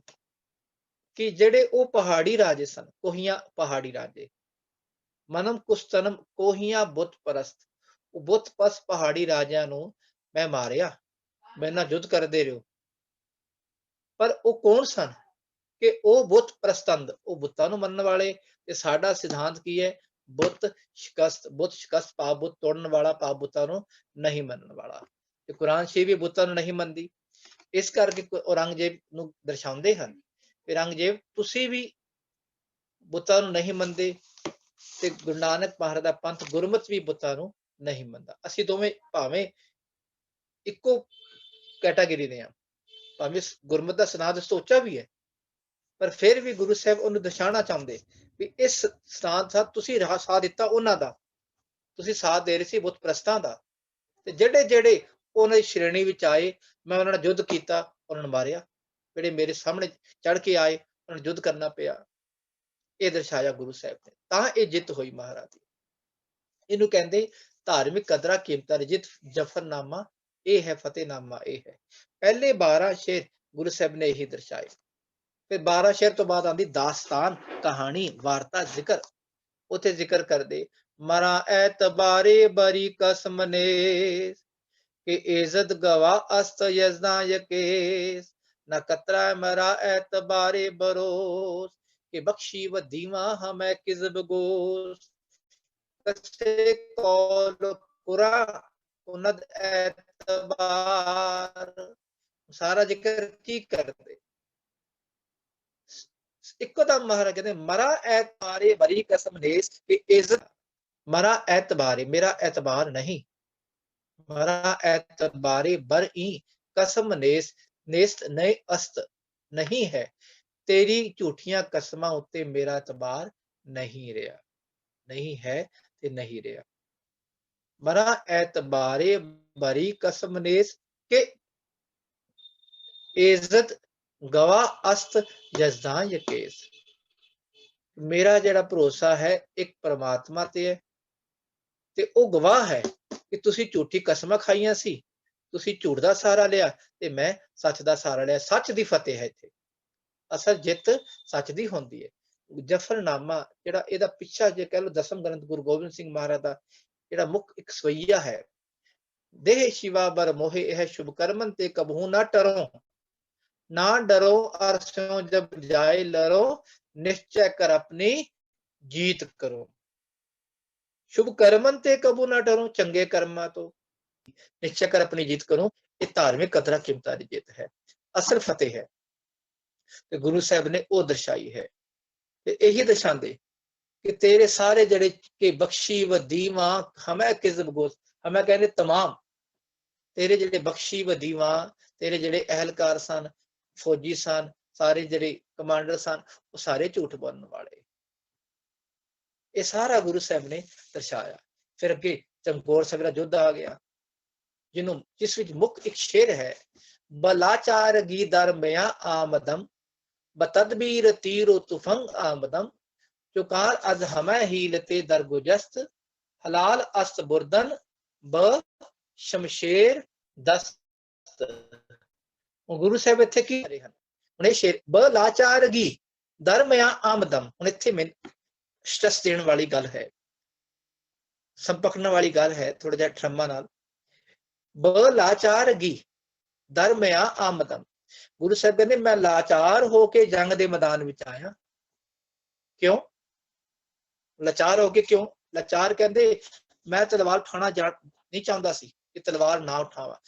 ਡਾਕਟਰ ਸ਼ੇਰ ਸਿੰਘ ਜਾਂ ਪ੍ਰੋਫੈਸਰ ਪੂਰਨ ਸਿੰਘ ਜ਼ਿਕਰ ਕਰਦੇ ਹਨ ਕਿ ਕੋਈ ਵੀ ਧਾਰਮਿਕ ਪੁਰਸ਼ ਤਲਵਾਰ ਨਹੀਂ ਉਠਾਉਂਦਾ, ਉਹ ਨਹੀਂ ਚਾਹੁੰਦਾ ਮੈਂ ਕਿਸੇ ਨੂੰ ਮਾਰਾਂ, ਕਿਸੇ ਦੇ ਖਿਲਾਫ ਕੋਈ ਸੰਘਰਸ਼ ਕਰਾਂ, ਪਰ ਲਾਚਾਰ ਹੋ ਕੇ ਗੁਰੂ ਸਾਹਿਬ ਨੇ ਤਲਵਾਰ ਉਠਾਈ, ਮਜਬੂਰ ਹੋ ਕੇ।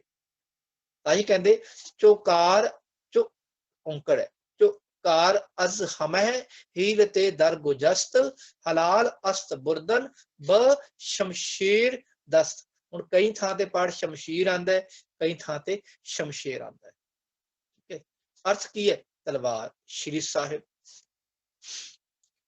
ਚੌਕਾਰ ਜਦੋਂ ਸਾਰੇ ਹਿੱਲੇ ਮੁੱਕ ਜਾਣ, ਉਦੋਂ ਕੀ ਹੈ? ਬ ਲਾਚਾਰ ਗੀ ਦਰਮਿਆ ਆਮਦਨ ਬਤਦਬੀਰ ਤੀਰੋ ਤੁਫੰਗ ਆਮਦਮ ਚੌਕਾਰ ਅਜ਼ ਹਮੈ ਹੀਲਤੇ ਦਰ ਗੁਜਸਤ ਹਲਾਲ ਅਸਤ ਬੁਰਦਨ ਬ ਸ਼ਮਸ਼ੇਰ ਦਸਤ। ਉਦੋਂ ਤਲਵਾਰ ਉਠਾਣੀ ਇੱਕ ਧਰਮ ਬਣ ਜਾਂਦਾ ਹੈ। ਹਲਾਲ ਅਸਤ ਬੁਰਦਨ, ਜਦੋਂ ਸਾਰੇ ਹਿੱਲੇ ਜੋ ਲੁਕ ਜਾਣ, ਉਦੋਂ ਤਲਵਾਰ ਉਠਾਣੀ ਹੀ ਧਰਮ ਬਣ ਜਾਂਦਾ ਹੈ। ਗੁਰੂ ਸਾਹਿਬ ਨੇ ਇਹ ਦਰਸਾਇਆ ਹੈ। आप गुरु साहब युद्ध नहीं करना चाहते, वो तो जबर जुल्म साहब जो ऊपर चढ़ के आया उस वार तो रोकना ही है ना। गुरु साहब ने तां मजबूरन तलवार उठाई ते तलवार उठा के जड़ा आया ਉਹਦੇ कह लो गुरु साहब ने ਉਹਦਾ ਸਾਹਮਣਾ ਕੀਤਾ, ਵਾਰ ਰੋਕਿਆ ਤੇ ਵਾਰ ਰੋਕ ਕੇ ਦਰਸਾਇਆ ਕਿ ਰੰਗਜੇਬ ਤੁਹਾਡੇ ਵਿੱਚ ਇਹ ਸਾਰੇ ਔਗੁਣ ਸਨ। ਹੁਣ ਅੱਗੇ ਵੀ ਜ਼ਿਕਰ ਆਉਂਦਾ ਹੈ, ਜਿੱਥੇ ਗੁਰੂ ਸਾਹਿਬ ਨੇ ਔਰੰਗਜ਼ੇਬ ਦੇ ਗੁਣ ਦਾ ਜ਼ਿਕਰ ਕੀਤਾ ਨਾ, ਵੀ ਤੂੰ ਇਤਨਾ ਸੋਹਣਾ ਹੈ, ਇਤਨਾ ਸੋਹਣਾ ਚਾਬਕ ਰਕਾਬ ਹੈ, ਤੂੰ ਇਤਨਾ ਸੋਹਣਾ ਫੁਰਤੀਲਾ ਯੋਧਾ ਹੈ, ਅਖੀਰ ਤੇ ਕਹਿੰਦੇ ਕਿ ਦਾਰਾਏ ਦੌਰ ਅਸਤ ਦੂਰ ਅਸਤ ਦੀ, ਤੂੰ ਧਰਮ ਤੋਂ ਦੂਰ ਹੈ। ਦੇਖੋ ਅਖੀਰ ਤੇ ਗੱਲ ਮਾਰਾ ਸਾਰੀ ਖੂਬੀਆਂ ਕਹਿ ਕੇ ਨਾ, ਬਾਹਰੀ ਉਹਦੀ ਖੂਬੀਆਂ ਕਹਿ ਕੇ ਤੇ ਬਾਹਰ ਤੇਰੇ ਚ ਇਹ ਗੁਣ ਹਨ, ਇਹ ਗੁਣ ਹਨ, ਅਖੀਰ ਤੇ ਕਹਿੰਦੇ ਤੂੰ ਧਰਮ ਤੋਂ ਦੂਣਾ ਹੈ, ਹੀਣਾ ਹੈ, ਦੂਰ ਹੈ। ਕਿਉਂ? ਕਿ ਤੂੰ ਆਪਣੇ ਪਿਤਾ ਨੂੰ ਮਰਵਾਇਆ, ਭਰਾ ਨੂੰ ਮਰਵਾਇਆ, ਦਾਰਾ ਸ਼ਿਕੋ ਨੂੰ ਮਰਵਾਇਆ, ਮੁਰਾਦ ਬਖਸ਼ ਨੂੰ ਮਰਵਾਇਆ, ਸੁਜਾ ਮੁਹੰਮਦ ਨੂੰ ਮਰਵਾਇਆ, ਤਿੰਨ ਭਰਾ ਸਨ ਹੋਰ ਇਹਦੇ, ਤਿੰਨਾਂ ਨੂੰ ਧੋਖੇ ਨਾਲ ਮਰਵਾਇਆ, ਪਿਤਾ ਨੂੰ ਇਹਨੇ ਕੈਦ ਕਰਕੇ ਮਰਵਾਇਆ। ਇਸ ਤਰ੍ਹਾਂ ਇਹਨੂੰ ਧਰਮ ਤੋਂ ਦੂਰ ਆਖਿਆ ਗਿਆ ਹੈ। ਜਫਰਨਾਮੇ 'ਚ ਹੋਰ ਬਹੁਤ ਜ਼ਿਕਰ, ਮੈਂ ਸੰਖੇਪ ਰੱਖਾਂ। ਚਮਕੌਰ ਸਾਹਿਬ ਦੇ ਸਾਰੇ ਯੁੱਧ ਦਾ ਜ਼ਿਕਰ ਹੈ, ਸੰਖੇਪ ਦਾ ਜ਼ਿਕਰ ਕੀਤਾ ਹੈ। ਗੁਰੂ ਸਾਹਿਬ ਉੱਥੇ ਜ਼ਿਕਰ ਕਰਦੇ ਕਿ ਮੇਰੇ ਕੋਲ 40 ਸਨ, 40, ਤੁਹਾਡੇ ਕੋਲ ਕਿੰਨੇ? 10 ਲੱਖ ਬਰਾਇਦ ਬਰੋ ਬੇਖਬਰ। ਹੁਣ ਇੱਥੇ ਬਹੁਤੇ ਬੱਚਿਆਂ ਲਈ, ਵਿਦਵਾਨਾਂ ਲਈ ਉੱਥੇ ਕਰਦੇ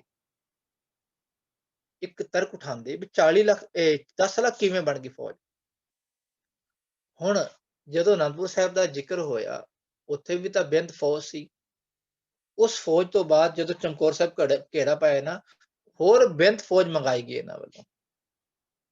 ਤੇ ਇੱਕ ਜ਼ਿਕਰ ਆਉਂਦਾ ਹੈ, ਭਾਈ ਵੀਰ ਸਿੰਘ ਜ਼ਿਕਰ ਕਰਦੇ ਕਿ ਉਸ ਵੇਲੇ ਉਹਨਾਂ ਨੇ ਸੁਣਿਆ ਸੀ ਵੱਡਿਆਂ ਤੋਂ, ਹੀਰਾ ਸਿੰਘ ਤੋਂ, ਹੀਰਾ ਸਿੰਘ ਨੇ ਅੱਗੇ ਕਿਸੇ ਵੱਡੇ ਪੁਰਾਣੇ ਬਜ਼ੁਰਗ ਤੋਂ ਸੁਣਿਆ ਸੀ ਮੁਸਲਮਾਨ, ਉਹ ਕਹਿਣ ਲੱਗਾ ਮੇਰੇ ਵੱਡੇ ਵਡੇਰੇ ਉਸ ਯੁੱਧ ਵਿੱਚ ਸ਼ਾਮਲ ਸਨ ਕਿ 12 ਕੋਹ ਤੱਕ ਸਾਡੇ ਜਿਹੜੇ ਵੱਡੇ ਸਨ ਉਹ ਜੰਗ ਯੁੱਧਾਂ ਦੇ ਵਿੱਚ ਲੁੱਟਮਾਰ ਕਰਨ ਲਈ ਆਏ ਸਨ, ਤੇ 12 ਕੋਹ ਤੱਕ ਚਮਕੌਰ ਦੇ ਆਲੇ ਦੁਆਲੇ ਫੌਜ ਹੀ ਫੌਜ ਸੀ, ਇਤਨੀ ਫੌਜ ਸੀ, ਭਾਵ ਦੂਰ ਤੱਕ ਫੌਜ ਹੀ ਫੌਜ। ਦੂਜਾ ਅੰਦਾਜ਼ਾ ਹੀ ਹੁੰਦਾ ਹੈ ਕਿ ਦਹਿਲਕ ਬਰਾਇਦ ਬਰੋ ਬੇਖਬਰ। ਹੁਣ ਜੇ ਅਸੀਂ ਪੰਡਾਲ ਵੱਡਾ ਦੇਖਦੇ ਹਾਂ, ਅੰਦਾਜ਼ਾ ਕਹਿੰਦਾ ਵੀ ਇੱਥੇ ਲੱਖ ਬੰਦਾ ਹੋਵੇਗਾ, 5000 ਬੰਦਾ ਹੋਵੇਗਾ, ਅੰਦਾਜ਼ਾ ਹੀ ਹੁੰਦਾ ਨਾ। ਲਗਭਗ ਕਹਿ ਲਓ 10 ਲੱਖ ਫੌਜ, ਕਿ ਦਹਿਲਕ ਬਰਾਇਦ ਬਰੋ ਬੇਖਬਰ, ਬੇਖਬਰ ਬਿਨਾ ਖਬਰ ਤੋਂ ਇੱਕਦਮ ਆ ਗਈ। ਤੇ ਇਧਰ ਕਿੰਨੀ ਹੈ?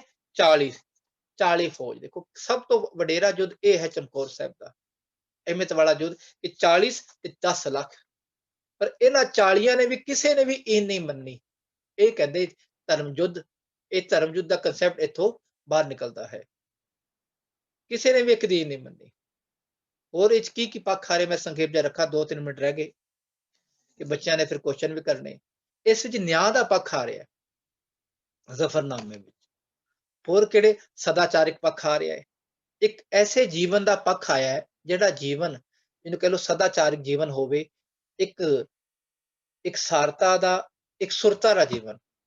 ਇੱਕ ਸੁਰਤਾ ਕੀ ਹੁੰਦੀ ਹੈ, ਜਿਹਨੂੰ ਗੁਰੂ ਗੋਬਿੰਦ ਸਿੰਘ ਮਹਾਰਾਜ ਬਿਆਨ ਕਰਦੇ, ਹਮੂ ਮਰਦ ਬਾਇਦ ਸਵਦ ਸੁਖਨ ਵਰ, ਹਮੂ ਮਰਦ ਬਾਇਦ ਸ਼ਵਦ ਸੁਖਨ ਮਰ, ਕਿ ਸ਼ਿਕਮੇ ਦਿਗਰ ਦਰ ਦਹਾਨੇ ਦਿਗਰ।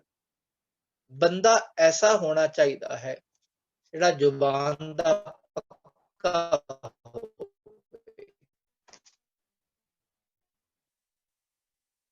ਜਿਹਦੇ ਢਿੱਡ ਵਿੱਚ ਕੁਝ ਹੋਰ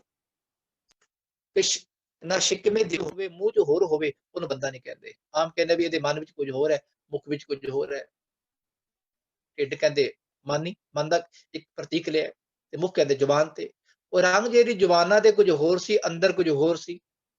ਤੇ ਗੁਰੂ ਸਾਹਿਬ ਨੇ ਇਹੀ ਦਰਸਾਇਆ ਕਿ ਔਰੰਗਜ਼ੇਬ ਬੰਦਾ ਐਸਾ ਹੋਵੇ ਜਿਹੜਾ ਜ਼ੁਬਾਨ ਦਾ ਪੱਕਾ ਹੋਵੇ, ਜਿਹਦੇ ਢਿੱਡ ਵਿੱਚ ਕੁਝ ਹੋਰ ਤੇ ਮਨ ਵਿੱਚ ਕੁਝ ਹੋਰ ਨਾ ਹੋਵੇ, ਇੱਕ ਸਾਰਤਾ ਹੋਵੇ, ਬਸ ਇੱਕ ਸੁਰਤਾ ਹੋਵੇ, ਭਾਵ ਉਹਦੇ ਅੰਦਰ ਬਾਹਰ ਇੱਕ ਸੁਰਤਾ ਹੋਵੇ। ਇਸ ਤਰ੍ਹਾਂ ਗੁਰੂ ਸਾਹਿਬ ਨੇ ਦਰਸਾਇਆ ਹੈ। ਇੱਕ ਹੋਰ ਦਰਸਾਇਆ ਹੈ ਗੁਰੂ ਗੋਬਿੰਦ ਸਿੰਘ ਜੀ ਨੇ, ਇੱਕ ਸ਼ੇਰ ਹੈ ਸ਼ੇਖ ਸ਼ਾਦੀ ਦਾ, ਜਿਹਨੂੰ ਕਹਿੰਦੇ ਚੁਕਾਰ ਅਜ ਹਮਾ ਹੈ ਲਤਤ। ਇੱਕ ਹੋਰ ਸ਼ੇਰ ਆਉਂਦਾ ਹੈ ਫਿਰਦੋਸ਼ੀ ਦਾ, ਕਿ ਖੁਸ਼ ਗੁਫਤ ਫਿਰਦੋਸ਼ੀਏ ਖੁਸ਼ ਜ਼ੁਬਾਂ, ਕਿ ਖੁਸ਼ ਗੁਫਤ ਫਿਰਦੋਸ਼ੀਏ ਖੁਸ਼ ਜ਼ੁਬਾਂ, ਸ਼ਿਤਾਬੀ ਬਵਦਕਾਰ ਆਹਰ ਮਨਾ। ਇਹ ਬੜਾ ਵੱਡਾ ਇੱਕ ਕਵੀ ਹੋਇਆ ਹੈ, ਜਿਹਦਾ ਸ਼ਾਹਨਾਮਾ ਲਿਖਿਆ ਬੜਾ ਪ੍ਰਸਿੱਧ ਹੈ। ਉਹ ਜ਼ਿਕਰ ਕਰਦਾ ਹੈ, ਫਿਰਦੌਸੀ ਕਵੀ, ਕਿ ਕਾਹਲੀ ਕਰਨਾ ਸ਼ੈਤਾਨ ਦਾ ਕੰਮ ਹੈ। ਔਰੰਗਜ਼ੇਬ ਨੇ, ਇਹਦੇ ਬੰਦਿਆਂ ਨੇ ਬੜੀ ਕਾਹਲੀ ਕੀਤੀ, ਤੇ ਕਾਹਲੀ ਕਰਨਾ ਕਿਹਦਾ ਕੰਮ ਹੈ? ਸ਼ੈਤਾਨ ਦਾ ਕੰਮ ਹੈ।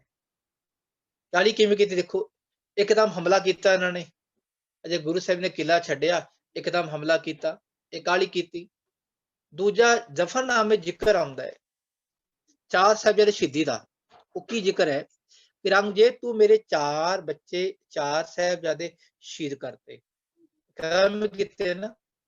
ਉਧਰ 2 ਸਾਹਿਬਜ਼ਾਦੇ ਚਮਕੌਰ ਦੀ ਗੜੀ ਵੀ ਸ਼ਹੀਦ ਹੋਏ, ਸਾਹਿਬਜ਼ਾਦਾ ਅਜੀਤ ਸਿੰਘ, ਸਾਹਿਬਜ਼ਾਦਾ ਜੁਝਾਰ ਸਿੰਘ, ਤੇ 2 ਛੋਟੇ ਸਾਹਿਬਜ਼ਾਦੇ, ਸਾਹਿਬਜ਼ਾਦਾ ਜ਼ੋਰਾਵਰ ਸਿੰਘ ਤੇ ਸਾਹਿਬਜ਼ਾਦਾ ਬਾਬਾ ਫਤਿਹ ਸਿੰਘ। ਇੱਕਦਮ ਹੀ ਲਗਭਗ ਕਹਿ ਲੋ 8 ਪੌ ਨੂੰ ਉਹ ਹੋਇਆ ਤੇ 12-13 ਪੌ ਨੂੰ ਉਹ। 5 ਦਿਨਾਂ ਬਾਅਦ ਇੱਕਦਮ ਹੀ ਕਾਹਲੀ ਕੀਤੀ ਨਾ, ਕਿ ਔਰੰਗਜ਼ੇਬ ਨੇ ਇੱਕਦਮ ਹੀ ਕਾਹਲੀ ਕੀਤੀ ਕਿ ਚੂ ਬਚਕਾ ਕੁਸ਼ਤਾ 4 ਕੇ ਬਾਕੀ ਬਿਮਾਰ ਦਾ ਸਪੇਚੀ ਦਾ ਮਾਰ, ਚੇਹਾ ਸ਼ੁੱਧ ਕੇ ਚੂ ਬਚਕਾ ਕੁਸ਼ਤਾ 4। ਕੁਸ਼ਤਾ ਕਹਿੰਦੇ ਕੌਣਾ?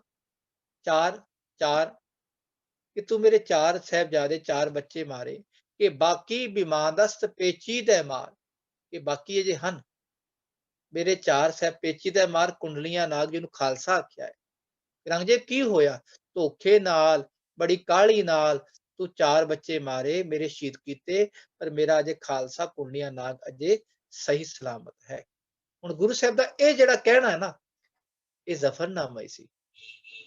ਗੁਰੂ ਸਾਹਿਬ ਦੇਖੋ ਆਪਣੇ ਖਾਲਸੇ ਨੂੰ ਆਪਣੇ ਪੁੱਤਰਾਂ ਵਾਂਗ ਸਮਝਦੇ ਆ, ਬਰਾਬਰ ਸਮਝਦੇ। ਇੱਕ ਆਵਾਜ਼ ਬੁਲੰਦ ਕਰਨੀ, ਚੜ੍ਹਦੀ ਕਲਾ ਚ ਰਹਿਣਾ, ਇਹ ਚੜ੍ਹਦੀ ਕਲਾ ਪ੍ਰਤੀਕ ਹੈ। ਕਿਸੇ ਪਿਓ ਦੇ, ਕਿਸੇ 4 ਸਾਹਿਬਜ਼ਾਦੇ, 4 ਪੁੱਤਰ ਸ਼ਹੀਦ ਹੋ ਜਾਣ ਤੇ ਉਹਦਾ ਕੀ ਹਾਲ ਹੁੰਦਾ। ਗੁਰੂ ਸਾਹਿਬ ਦਾ ਜਿਹੜਾ ਇਹ ਦਰਸਾਣਾ ਕਿ ਬਾਕੀ ਜਿਹਦਾ ਮਾਰ ਚੜ੍ਹਦੀ ਕਲਾ ਦਾ ਪ੍ਰਤੀਕ ਹੈ। ਸਾਰੇ ਸ਼ਹਿਰਾਂ ਵਿੱਚ ਗੁਰੂ ਸਾਹਿਬ ਬਾਰ-ਬਾਰ ਗੁਰੂ ਸਾਹਿਬ ਸਿੱਧਾ ਪ੍ਰਮਾਤਮਾ ਵੱਲ ਸੰਬੋਧਿਤ ਹਨ। ਔਰੰਗਜ਼ੇਬ ਤੇਰਾ ਵਿਸ਼ਵਾਸ ਕਿਸੇ ਉੱਤੇ ਹੋਵੇਗਾ, ਮੇਰਾ ਵਿਸ਼ਵਾਸ ਕੇਵਲ ਇੱਕ ਅਕਾਲ ਪੁਰਖ ਤੇ ਹੈ। ਇਹੀ ਗੁਰੂ ਸਾਹਿਬ ਨੇ ਦਰਸਾਇਆ। ਬਹੁਤ ਕੁਝ ਹੈ ਜ਼ਫਰਨਾਮੇ ਵਿੱਚ, ਜੇ ਪੂਰਾ ਤੱਤ ਕੱਢੀਏ ਤਾਂ ਕਈ ਦਿਨ ਲੱਗ ਜਾਂਦੇ ਹਨ। ਇਸ ਕਰਕੇ ਬੱਚਿਆਂ ਨੇ ਕੁਝ ਪੁੱਛਣਾ ਵੀ ਹੋਵੇਗਾ ਤੇ ਲਗਭਗ ਮੈਂ ਸੰਖੇਪ ਹੀ ਰੱਖਿਆ ਸਾਰੇ ਵਿਚਾਰ। ਸਮਾਂ ਵੀ 5 ਵੱਜਣ ਵਾਲੇ ਹਨ, 4-5 ਮਿੰਟ ਰਹਿ ਗਏ ਹਨ, ਲਗਭਗ 7 ਮਿੰਟ। ਇਸ ਕਰਕੇ ਹੋਰ ਬੜੀ ਲੰਬੀ ਵਿਚਾਰ ਹੈ ਜ਼ਫਰਨਾਮੇ ਵਿੱਚ, ਜਿਸ ਨੂੰ ਤਾਂ ਹੀ ਗੁਰੂ ਗੋਬਿੰਦ ਸਿੰਘ ਮਹਾਰਾਜ ਕੋ ਲਿਖ ਕੇ ਜਦੋਂ ਔਰੰਗਜ਼ੇਬ ਨੂੰ ਭੇਜਿਆ ਤੇ ਇਹਨੂੰ ਪੜ੍ਹਦੇ ਸਾਰ ਉਹ ਮੰਜੇ ਤੇ ਪੈ ਗਿਆ। ਹੁਣ ਇਹਦਾ ਪ੍ਰਭਾਵ ਕੀ ਪਿਆ ਜ਼ਫਰਨਾਮੇ ਦਾ? ਜੇ ਕਦੀ ਪ੍ਰਭਾਵ ਦੀ ਗੱਲ ਕਰੀਏ, ਔਰੰਗਜ਼ੇਬ ਨੇ ਜਦੋਂ ਜ਼ਫਰਨਾਮਾ ਪੜ੍ਹਿਆ ਤੇ ਇੱਕਦਮ ਉਹ ਮੰਜੇ ਤੇ ਪੈ ਗਿਆ। ਉਹਨੂੰ ਆਪਣੀ ਗਲਤੀਆਂ ਦਾ ਅਹਿਸਾਸ ਹੋਇਆ। ਪਿਆਰਾ ਸਿੰਘ ਪਦਮ, ਹੋਰ ਵਿਦਵਾਨ ਜ਼ਿਕਰ ਕਰਦੇ ਹਨ ਕਿ ਔਰੰਗਜ਼ੇਬ ਨੇ ਆਪਣੇ ਪੁੱਤਰਾਂ ਕਾਮ ਬਖਸ਼ ਆਦਿਕ ਦੇ ਨਾਮ ਚਿੱਠੀ ਵੀ ਲਿਖੀਆਂ, ਖਤ ਵੀ ਲਿਖੇ ਕਿ ਬੇਟਿਓ, ਮੈਂ ਸਾਰੀ ਉਮਰ ਪਾਪ ਕਰਦਾ ਰਿਹਾ, ਇਸ ਦੁਨੀਆ ਤੇ ਆਇਆ ਤੇ ਖਾਲੀ ਹੱਥ ਸੀ, ਪਰ ਪਾਪਾਂ ਦੀ ਪੜ ਲੈ ਕੇ ਮੈਂ ਨਾਲ ਜਾ ਰਿਹਾ ਹਾਂ। ਇਸ ਤਰ੍ਹਾਂ ਔਰੰਗਜ਼ੇਬ ਨੂੰ ਅਹਿਸਾਸ ਹੋਇਆ। ਜਦੋਂ ਬੰਦਾ ਅਖੀਰਲੇ ਸਵਾਸਾਂ ਤੇ ਹੋਵੇ ਨਾ, ਉਹਨੂੰ ਆਪਣੀ ਗਲਤੀਆਂ ਦਾ ਅਹਿਸਾਸ ਹੁੰਦਾ ਹੈ। ਜੋ ਜ਼ਫਰਨਾਮੇ ਰਾਹੀਂ ਅਹਿਸਾਸ ਹੋਇਆ ਔਰੰਗਜ਼ੇਬ ਨੂੰ, ਉਹ ਅੱਜ ਵੀ ਸਾਰੇ ਸਮਾਜ ਲਈ ਹੈ। ਅੱਜ ਵੀ ਜਿਹੜੇ ਇਹ ਨਿਆਧੀਸ਼ ਹਨ ਜਾਂ ਜਿਹੜੇ ਰਾਜਨੀਤਿਕ ਪੱਖ ਤੇ ਲੀਡਰ ਹਨ, ਜੇ ਜ਼ਫਰਨਾਮੇ ਨੂੰ ਪੜ੍ਹ ਲੈਣ, ਚੰਗੀ ਤਰ੍ਹਾਂ ਸਮਝ ਲੈਣ, ਤੇ ਉਹ ਕਦੀ ਸੁਚੱਜਾ ਰਾਜ ਅੱਜ ਵੀ ਸਥਾਪਿਤ ਹੋ ਸਕਦਾ ਹੈ। ਜ਼ਫਰਨਾਮੇ ਰਾਹੀਂ ਸੁਚੱਜਾ ਰਾਜ ਸਥਾਪਿਤ ਹੋ ਸਕਦਾ ਹੈ। ਜ਼ਫਰਨਾਮੇ ਰਾਹੀਂ ਭਗਤੀ ਸ਼ਕਤੀ ਦਾ ਸਾਨੂੰ ਸੰਕੇਤ ਮਿਲਦਾ, ਸਾਨੂੰ ਜਿਹੜਾ ਐਸਾ ਨਿਆਂ, ਸੱਚਾ ਨਿਆਂ ਕਰਨ ਲਈ ਇਹ ਪ੍ਰਤੀਕ ਮਿਲਦਾ ਹੈ। ਤੇ ਹੋਰ ਕਈ ਤਰ੍ਹਾਂ ਦੇ ਤੱਤ ਇੱਥੋਂ ਬਾਹਰ ਆਉਂਦੇ ਹਨ। ਜ਼ਫਰਨਾਮੇ ਰਾਹੀਂ ਸਦਾਚਾਰ ਜੀਵਨ ਇੱਥੋਂ ਸਾਨੂੰ ਮਿਲਦਾ ਹੈ। ਰੱਬ ਦੇ ਨਾਮ ਉੱਤੇ, ਰੱਬ ਦੇ ਪਰਮਾਤਮਾ ਉੱਤੇ ਭਰੋਸਾ ਕਰਨ ਲਈ ਸਾਡੇ ਮਨ ਵਿੱਚ ਇੱਕ ਐਸਾ ਸੰਕੇਤ ਪੈਂਦਾ ਕਿ ਨਿਸ਼ਚੈ ਕਰ ਆਪਣੀ ਜੀਤ ਕਰੋ। ਐਸੇ ਪੱਖ ਜ਼ਫਰਨਾਮੇ ਚ। ਹੋਰ ਇਤਿਹਾਸਿਕ ਪੱਖ, ਇੱਕ ਗੱਲ ਹੋਰ ਮੈਂ ਕਹਿ ਦੇਵਾਂ, ਜ਼ਫਰਨਾਮੇ ਨੂੰ ਪਹਿਲਾਂ ਬਹੁਤਾਤ ਇਤਿਹਾਸਿਕ ਖੱਤ ਹੀ ਸਮਝਦੇ ਆਏ। ਕੋ ਹੈ ਇਤਿਹਾਸਿਕ ਖੱਤ, ਪਰ ਬਾਣੀ ਵੀ ਤਾਂ, ਜਿਵੇਂ ਗੁਰੂ ਨਾਨਕ ਪਾਤਸ਼ਾਹ ਨੇ ਬਾਬਰ ਬਾਣੀ ਲਿਖੀ, ਉਹਨੂੰ ਇਤਿਹਾਸਿਕ ਖੱਤ ਕਹਿੰਦੇ ਨਾ। ਇਤਿਹਾਸਿਕ 5 ਸ਼ਬਦ ਕਹਿੰਦੇ, 4 ਸ਼ਬਦ। ਤੇ ਦੇਖੋ, ਇਤਿਹਾਸਿਕਤਾ ਵਿੱਚ ਗੁਰੂ ਸਾਹਿਬ ਨੇ ਅਧਿਆਤਮਿਕਤਾ ਰੱਖੀ। ਇਸੇ ਤਰ੍ਹਾਂ ਇਤਿਹਾਸਿਕ ਖੱਤ ਵਿੱਚ ਗੁਰੂ ਸਾਹਿਬ ਨੇ ਅਧਿਆਤਮਿਕਤਾ, ਰੂਹਾਨੀਕਤਾ, ਸਦਾਚਾਰਿਕਤਾ, ਧਾਰਮਿਕਤਾ ਤੇ ਰਾਜਨੀਤਿਕ ਪੱਖ ਵੀ ਰੱਖਿਆ। ਕਿ ਰਾਜਨੀਤੀ ਨੂੰ ਜੇ ਸਵਾਰਨਾ ਹੈ ਤਾਂ ਕਿਵੇਂ ਰੱਖਣਾ ਹੈ। ਧਰਮ ਦੇ ਅਧੀਨ ਰੱਖੋ ਰਾਜਨੀਤੀ ਨੂੰ ਤੇ ਠੀਕ ਰਹੇਗੀ। ਜੇ ਰਾਜਨੀਤੀ ਧਰਮ ਤੋਂ ਨੀਵੇਂ ਰਹੇਗੀ ਤਾਂ ਫਿਰ ਤਾਂ ਰਾਜਨੀਤੀ ਨੁਕਸਾਨਦਾਇਕ ਹੈ, ਧਰਮ ਨੂੰ ਖਤਰਾ ਪਏਗੀ।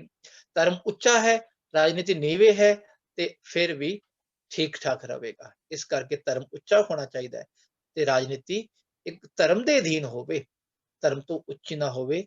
ਗੁਰੂ ਸਾਹਿਬ ਨੇ ਇਹ ਸਭ ਕੁਝ ਜਫਰਨਾਮੇ ਵਿੱਚ ਦਰਸਾਇਆ ਹੈ। ਆਪ ਸਮੂਹ ਪ੍ਰਬੰਧਕਾਂ ਦਾ, ਭਾਈ ਸਾਹਿਬ ਭਾਈ ਜਸਵਿੰਦਰ ਸਿੰਘ ਜੀ, ਦਲਜੀਤ ਸਿੰਘ ਜੀ, ਹੋਰ ਜਿਹੜੇ ਇੱਥੇ ਪਤਵੰਤੇ ਸੱਜਣ ਜਿਨ੍ਹਾਂ ਵੱਲੋਂ ਦਾਸ ਨੂੰ ਹੁਕਮ ਹੋਇਆ ਸੀ ਕਿ ਜਫਰਨਾਮੇ ਬਾਰੇ ਕੁਝ ਵਿਚਾਰ ਸਾਂਝੇ ਕੀਤੀ ਜਾਵੇ ਤੇ ਜਿਤਨੀ ਵਿਚਾਰ ਸਾਂਝੀ ਹੋਈ ਲਗਭਗ 40-45 ਮਿੰਟਾਂ ਵਿੱਚ ਆਪ ਜੀ ਨੇ ਅੱਜ ਇਤਨੇ ਹੀ ਜੋ ਦਾਸ ਵੱਲੋਂ ਬੇਨਤੀਆਂ ਕਹਿ ਲਓ, ਜੋ ਜਫਰਨਾਮੇ ਬਾਰੇ ਵਿਚਾਰ ਆਪ ਜੀ ਨੇ ਪ੍ਰਵਾਨ ਕਰਨੀ। ਅਨੇਕਾਂ ਗਲਤੀਆਂ ਹੋ ਜਾਂਦੀਆਂ, ਕੋਈ ਵੀ ਬੰਦਾ ਪੂਰਾ ਨਹੀਂ ਹੈ, ਅਸੀਂ ਅਧੂਰੇ ਹੀ ਹਾਂ ਤੇ ਆਸਤਾ ਆਸਤਾ ਸਿੱਖਦੇ ਰਵਾਂਗੇ। ਹਰ ਸਿੱਖ ਦਾ ਫਰਜ਼ ਹੈ ਸਿੱਖਦੇ ਰਹਿਣਾ, ਸਾਰੀ ਉਮਰ ਤੱਕ ਸਿੱਖਦੇ ਰਹਿਣਾ ਹੈ ਤੇ ਗੁਰੂ ਪਾਤਸ਼ਾਹ, ਸੰਗਤਾਂ, ਹੋਰ ਜਿਹੜੇ ਅਕਾਲ ਪੁਰਖ ਪ੍ਰਮਾਤਮਾ ਦੇ ਸੰਤ ਪਿਆਰੇ ਅਸੀਸਾਂ ਦੇਣ। ਇਸੇ ਤਰ੍ਹਾਂ ਜੁੜੇ ਰਹੀਏ, ਸਾਡੇ ਹਿਰਦੇ ਵਿੱਚ ਵੀ ਇਕਸਾਰਤਾ ਆਵੇ ਤੇ ਸੁਰਤਾ ਆਵੇ। ਇਕਸਾਰਤਾ ਕੀ ਸੀ? ਇਕਸਾਰਤਾ ਇਹ ਨਹੀਂ ਕਿ ਸਾਰੇ ਮੁਸਲਮਾਨ, ਸਾਰੇ ਸਿੱਖ ਬਣ ਜਾਣ, ਸਾਰੇ ਆਪਣੇ ਆਪਣੇ ਧਰਮ ਅਨੁਸਾਰ ਪਰਪੱਕ ਰਹਿਣ। ਇਕਸੁਰਤਾ, ਰੱਬ ਨਾਲ ਜੁੜਨ ਦੀ ਸਾਨੂੰ ਇੱਕ ਜਾਂਚ ਆਵੇ, ਸਾਡੀ ਮਨ ਤੇ ਸਾਡੇ ਮੂੰਹ ਵਿੱਚ ਜੋ ਹੈ ਉਹ ਜੀਵਨ, ਸਾਡਾ ਕਿਰਦਾਰ ਇਕਸੁਰਤਾ ਵਾਲਾ ਬਣ ਜਾਵੇ। ਇਹ ਗੁਰੂ ਮਹਾਰਾਜ ਜਫਰਨਾਮੇ ਰਾਹੀਂ ਇਹ ਦਰਸਾ ਰਹੇ ਹਨ। ਇਹੀ ਸਾਡੇ ਜੀਵਨ ਵਿੱਚ ਆਵੇ ਜੀ। ਫਤਿਹ ਗਜਾਓ। ਵਾਹਿਗੁਰੂ ਜੀ ਕਾ ਖਾਲਸਾ, ਵਾਹਿਗੁਰੂ ਜੀ ਕੀ ਖਾਲਸਾ, ਵਾਹਿਗੁਰੂ ਜੀ ਕੀ ਫਤਿਹ। ਸੋ ਬਹੁਤ ਹੀ ਸਰਲ ਤਰੀਕੇ ਦੇ ਨਾਲ ਵੀਰ ਜੀ ਉਹਨਾਂ ਨੇ ਜਫਰਨਾਮੇ ਬਾਰੇ ਦੱਸਿਆ ਹੈ। ਸੋ ਐਜੂਕੇਟ ਸਮੂਹ ਟੀਮ ਅਤੇ ਭਾਈ ਜਸਵਿੰਦਰ ਸਿੰਘ ਜੀ ਖਾਲਸਾ, ਉਹਨਾਂ ਵੱਲੋਂ ਵਿਸ਼ੇਸ਼ ਤੌਰ ਤੇ ਆਪ ਜੀਆਂ ਦਾ ਬਹੁਤ ਬਹੁਤ ਧੰਨਵਾਦ ਜੀ। ਆਪ ਜੀਆਂ ਨੇ ਸਮਾਂ ਦਿੱਤਾ ਹੈ ਤੇ ਜੋ ਕਿ ਬੱਚਿਆਂ ਨਾਲ, ਸਾਡੇ ਸਾਰਿਆਂ ਦੇ ਨਾਲ ਆਪ ਜੀਆਂ ਨੇ ਗੁਰਮਤਿ ਵਿਚਾਰਾਂ ਦੀ ਸਾਂਝ ਪਾਈ ਹੈ ਜੀ। ਫਿਰ ਤੋਂ ਬਹੁਤ ਬਹੁਤ ਆਪ ਜੀਆਂ ਦਾ ਧੰਨਵਾਦ ਜੀ। ਸੋ ਟਾਈਮ ਕਾਫੀ ਹੋ ਗਿਆ ਹੈ ਜੀ, ਬੱਚੇ ਕਾਫੀ ਸਵਾਲ ਆ ਰਹੇ ਹਨ ਤੇ ਵੀਰ ਜੀ ਉਹਨਾਂ ਨੂੰ ਬੇਨਤੀ ਹੈ ਕਿ ਸੰਖੇਪ ਦੇ ਵਿੱਚ ਰਹਿ ਕੇ ਆਪਾਂ ਜਿਹੜਾ ਇਹ ਟਾਈਮ ਦੇ ਵਿੱਚ ਰਹਿ ਕੇ ਸੰਖੇਪ ਦੇ ਵਿੱਚ ਜਿਹੜਾ ਇਹ ਬੱਚਿਆਂ ਦੇ ਸਵਾਲਾਂ ਦਾ ਜਵਾਬ ਦੇਣਾ ਹੈ ਜੀ। ਸੋ ਜਿਹੜੇ ਪਹਿਲੇ ਬੱਚੇ ਹਨ ਜੀ, ਉਹਨਾਂ ਦਾ ਸਵਾਲ। ਹਾਂਜੀ ਬੱਚੇ। ਵਾਹਿਗੁਰੂ ਜੀ ਕਾ ਖਾਲਸਾ, ਵਾਹਿਗੁਰੂ ਜੀ ਕੀ ਫਤਿਹ। ਵਾਹਿਗੁਰੂ ਜੀ ਕੀ ਫਤਿਹ। ਵਾਹਿਗੁਰੂ ਜੀ, ਸਾਡਾ ਕੁਐਸਚਨ ਤੇ ਕੋਈ ਨਹੀਂ ਸੀ, ਅਸੀਂ 1 ਮਿੰਟ ਵਾਸਤੇ ਜਫਰਨਾਮਾ ਬੋਲ ਸਕਦੇ ਹਾਂ ਜੀ? ਸਿਰਫ 1 ਮਿੰਟ ਦਾ ਜਫਰਨਾਮਾ। ਹਾਂਜੀ। ਵਾਹਿਗੁਰੂ ਜੀ ਕਾ ਖਾਲਸਾ, ਵਾਹਿਗੁਰੂ ਜੀ ਕੀ ਫਤਿਹ। ਐ ਨਿਪੁੰਸਕ ਸਲਤਨਤ ਦੇ ਬਾਦਸ਼ਾਹੋ ਰੰਗ ਜੇ, ਤੂੰ ਬੁਲੰਦਾ ਝੂਠਦਾ ਤੇ ਤੂੰ ਹੈ ਬੰਦਾਈ ਫੁਰਫੁਰੇ। ਰੱਬ ਜਾਣੇ ਤੇਰੀਆਂ ਕਸਮਾਂ ਦੀ ਕਿੰਨੀ ਕਿਸਮ ਹੈ, ਝੂਠ ਦੀ ਹੈ ਰੂਹ ਤੇਰੀ ਤੇ ਝੂਠ ਦਾ ਹੀ ਜਿਸਮ ਹੈ। ਮੈਂ ਸ਼ੁਰੂ ਕਰਦਾ ਹਾਂ ਚਿੱਠੀ ਆਪਣੀ ਦਾ ਸਿਲਸਿਲਾ, ਵੇਖ ਮੇਰੇ ਦਿਲ ਦੀ ਰੰਗਤ ਦਾ ਨਜ਼ਾਰਾ ਹੀ ਪੁੱਛ ਦਿਲਾ।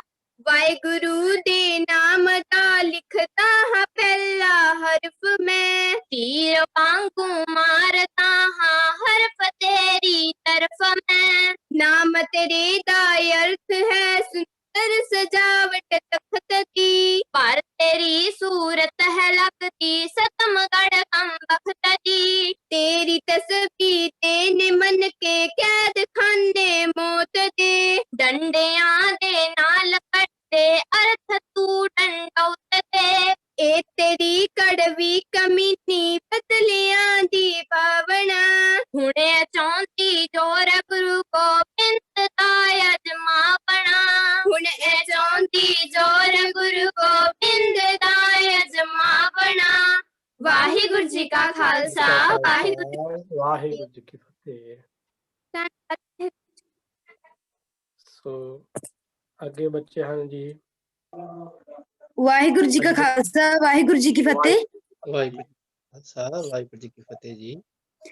ਸਰ ਮੇਰਾ ਕੁਐਸਚਨ ਇਸ ਤਰ੍ਹਾਂ ਹੈ ਕਿ ਜਿਸ ਤਰ੍ਹਾਂ ਤੁਸੀਂ ਦੱਸਿਆ ਕਿ ਜਫਰਨਾਮਾ ਗੁਰੂ ਗੋਬਿੰਦ ਸਿੰਘ ਜੀ ਦੀ ਬਾਣੀ ਹੈ, ਸਾਨੂੰ ਬਾਣੀ ਦਾ ਸਤਿਕਾਰ ਕਰਨਾ ਚਾਹੀਦਾ ਹੈ, ਪਰ ਅੱਜ ਕੱਲ ਜੋ ਕਿ ਅੱਜ ਕੱਲ ਦੇ ਸੰਗੀਤਕਾਰ ਨੇ ਉਹ ਜਫਰਨਾਮੇ ਨੂੰ ਇੱਕ ਗੀਤ ਦੀ ਤਰ੍ਹਾਂ ਗਾ ਰਹੇ ਆ। ਕੀ ਇਸ ਨੂੰ ਗੀਤ ਦੀ ਤਰ੍ਹਾਂ ਗਾਉਣਾ ਵੀ ਇਸ ਦਾ ਸਤਿਕਾਰ ਹੈ? ਨਹੀਂ ਬੱਚੇ, ਵੈਸੇ ਦੇਖੋ ਜਿਵੇਂ ਸਰਤਾਜ ਨੇ ਗਾਇਆ, ਉਹ ਇੱਕ ਵਰਲਡ ਲੈਵਲ ਦਾ ਕਲਾਕਾਰ ਹੈ। ਦੋ ਪੱਖ ਹੈ ਦੇ ਇੱਕ ਨੈਗੇਟਿਵ ਪੱਖ ਵੀ ਹੈ, ਪੋਜ਼ਿਟਿਵ ਪੱਖ ਵੀ ਹੈ। ਪੋਜ਼ਿਟਿਵ ਪੱਖ ਇਹ ਹੈ ਕਿ ਜਿਹੜੇ ਉਹਦੀ ਆਵਾਜ਼ ਨੂੰ ਸੁਣਦੇ ਹਨ, ਜਿਹੜੇ ਬਾਣੀ ਨੂੰ ਨਹੀਂ ਪੜ੍ਹਦੇ, ਉਹਨਾਂ ਵਿੱਚ ਕਾਵਿ ਭਾਸ਼ਾ 'ਚ ਪਹੁੰਚ ਗਿਆ ਨਾ। ਕਾਵਿ ਭਾਸ਼ਾ ਰਾਹੀਂ ਮੇਰੇ ਕੋਲ ਆਵਾਜ਼ ਆ ਰਹੀ? ਸਾਰੇ ਬੱਚਿਆਂ ਕੋਲ ਆਵਾਜ਼ ਆ ਰਹੀ ਵੀਰ ਜੀ? ਹਾਂਜੀ ਵੀਰ ਜੀ, ਆ ਰਹੀ ਜੀ, ਆ ਰਹੀ ਨਾ।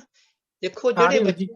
ਜਿਹੜੇ ਆਲ ਵਰਲਡ ਦੇ ਉਹਦੇ ਸੁਣਨ ਵਾਲੇ ਜਿਹੜੇ ਕਹਿ ਲਓ ਕਿਰਦਾਰ, ਉਹਦੇ ਪੈਰੋਕਾਰ ਸਨ, ਜੇ ਕਹਿ ਲਓ ਉਹਨਾਂ ਦੇ ਸ਼ਰਧਾਲੂ ਸਨ ਸਰਤਾਜ ਦੇ, ਜਿਨ੍ਹਾਂ ਨੇ ਸੁਣਿਆ, ਕੁਝ ਤਾਂ ਸਮਝ ਆਇਆ ਹੋਏਗਾ ਨਾ ਕਿ ਜਫਰਨਾਮੇ 'ਚ ਕੀ ਹੈ। ਇਹ ਤਾਂ ਹੈ ਪੋਜ਼ਿਟਿਵ ਪੱਖ। ਤੇ ਇਸੇ ਤਰ੍ਹਾਂ ਕੁਝ ਗਾਣ ਦੇ ਨਿਯਮ ਵੀ ਹੁੰਦੇ ਹਨ। ਕੁਝ ਨਿਯਮਾਂ ਦੀ ਚਲੋ ਗਲਤੀਆਂ ਵੀ ਹੋ ਜਾਂਦੀਆਂ ਹਰ ਇਨਸਾਨ ਤੋਂ, ਹਰ ਇਨਸਾਨ ਪੂਰਾ ਤਾਂ ਨਹੀਂ ਹੁੰਦਾ, ਉਹਨੂੰ ਗਾ ਸਕਦੇ ਹਨ, ਪਰ ਕੁਝ ਨਿਯਮਾਂ ਅਨੁਸਾਰ ਗਾਣਾ ਹੈ, ਇਹ ਵੀ ਠੀਕ ਹੈ।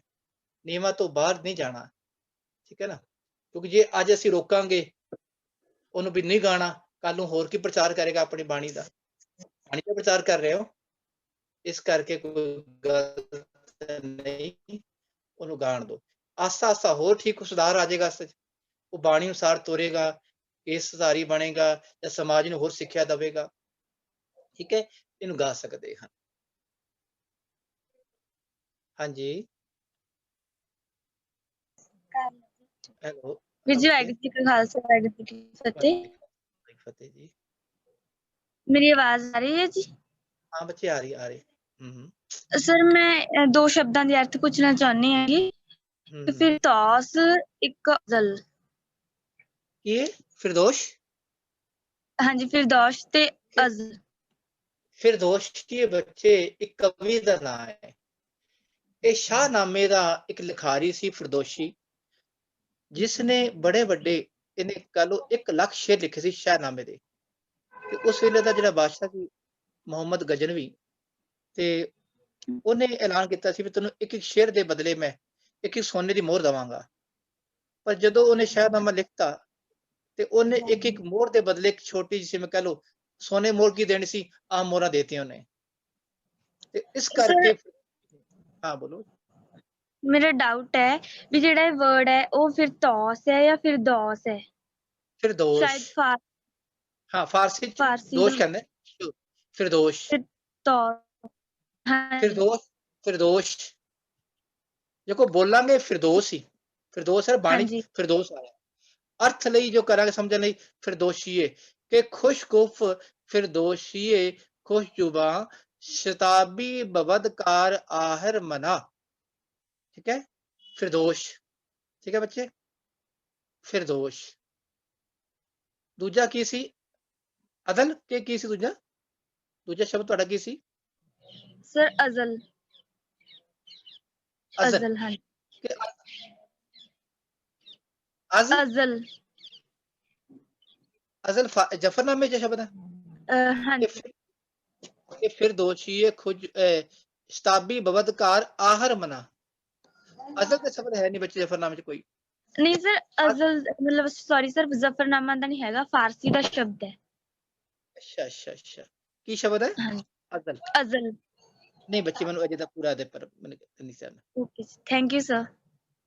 फिर मैंने फोन कर लिया, मैं देख रहा था डिक्शनरी डालता हूं अजे मैंने। ठीक है, और जी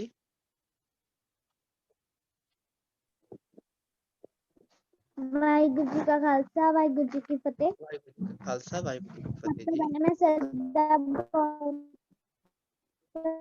ਧੰਨਵਾਦ ਕਰਦੀ ਹਾਂ ਕਿ ਉਹਨਾਂ ਨੇ ਸਾਨੂੰ ਬਹੁਤ ਵਧੀਆ ਸਿੱਖਿਆ ਦਿੱਤੀ। ਸਰ ਤੁਸੀਂ ਲਾਚਾਰ ਬੋਲਿਆ ਸੀ। ਕੀ ਬੋਲਿਆ ਸੀ ਬੱਚੇ? ਲਾਚਾਰ है लाचार लाचार लाचार ला ब लाचारगी दरमिया आमदम बतदबीर तीरो तुफंग आमदम। लाचार ਹੁੰਦਾ ਹੈ ਕਿ ਜਦੋਂ ਬੰਦਾ ਕਿਸੇ ਕੰਮ ਤੋਂ ਲਾਚਾਰ ਹੋ ਜਾਵੇ, ਕੋਈ ਕਹਿ ਲੋ ਉਹਨੂੰ ਕੋਈ ਸਮਝ ਨਾ ਆਵੇ, ਤਲਵਾਰ ਉਠਾਣੀ ਪੈ ਜਾਵੇ, ਲਾਚਾਰ ਹੋਣਾ ਸਮਝ ਲਓ। ਲਾਚਾਰ ਆਮ ਸ਼ਬਦ ਕਹਿੰਦੇ ਆ ਬ ਲਾਚਾਰਗੀ ਦਰਮਿਆ ਆਮਦਮ, ਜਦੋਂ ਸਾਰੇ ਹਿੱਲੇ ਜੁਲੇ ਮੁੱਕ ਜਾਣ ਉਹਨੂੰ ਕਹਿੰਦੇ ਲਾਚਾਰ। ਕੋਈ ਉਹਦੇ ਕੋਲ ਹਿੱਲਾ ਨਾ ਰਵੇ, ਅਖੀਲਾ ਹਿੱਲਾ ਰਹਿ ਜਾਵੇ, ਉਹਨੂੰ ਕਹਿੰਦੇ ਲਾਚਾਰ। ਠੀਕ ਹੈ ਬੱਚੇ। ਵਾਹਿਗੁਰੂ ਜੀ ਕਾ ਖਾਲਸਾ ਵਾਹਿਗੁਰੂ ਜੀ ਕੀ ਫਤਿਹ। ਵਾਹਿਗੁਰੂ ਜੀ ਕੀ ਫਤਿਹ। ਵੀਰ ਜੀ ਅੱਜ ਹੈਂਡ ਰੇਸ ਤਾਂ ਕਾਫੀ ਹੈ ਤੇ ਸਮਾਂ ਜਿਹੜਾ ਉਹ ਸੀਮਤ ਹੈਗਾ, ਇਸ ਕਰਕੇ ਅਸੀਂ ਹੋਰ ਹੈਂਡ ਰੇਸ ਨਹੀਂ ਕਰ ਸਕਾਂਗੇ। ਬਹੁਤ ਸਾਰੇ ਬੱਚਿਆਂ ਦੇ ਸਵਾਲ ਹੈਗੇ ਨੇ।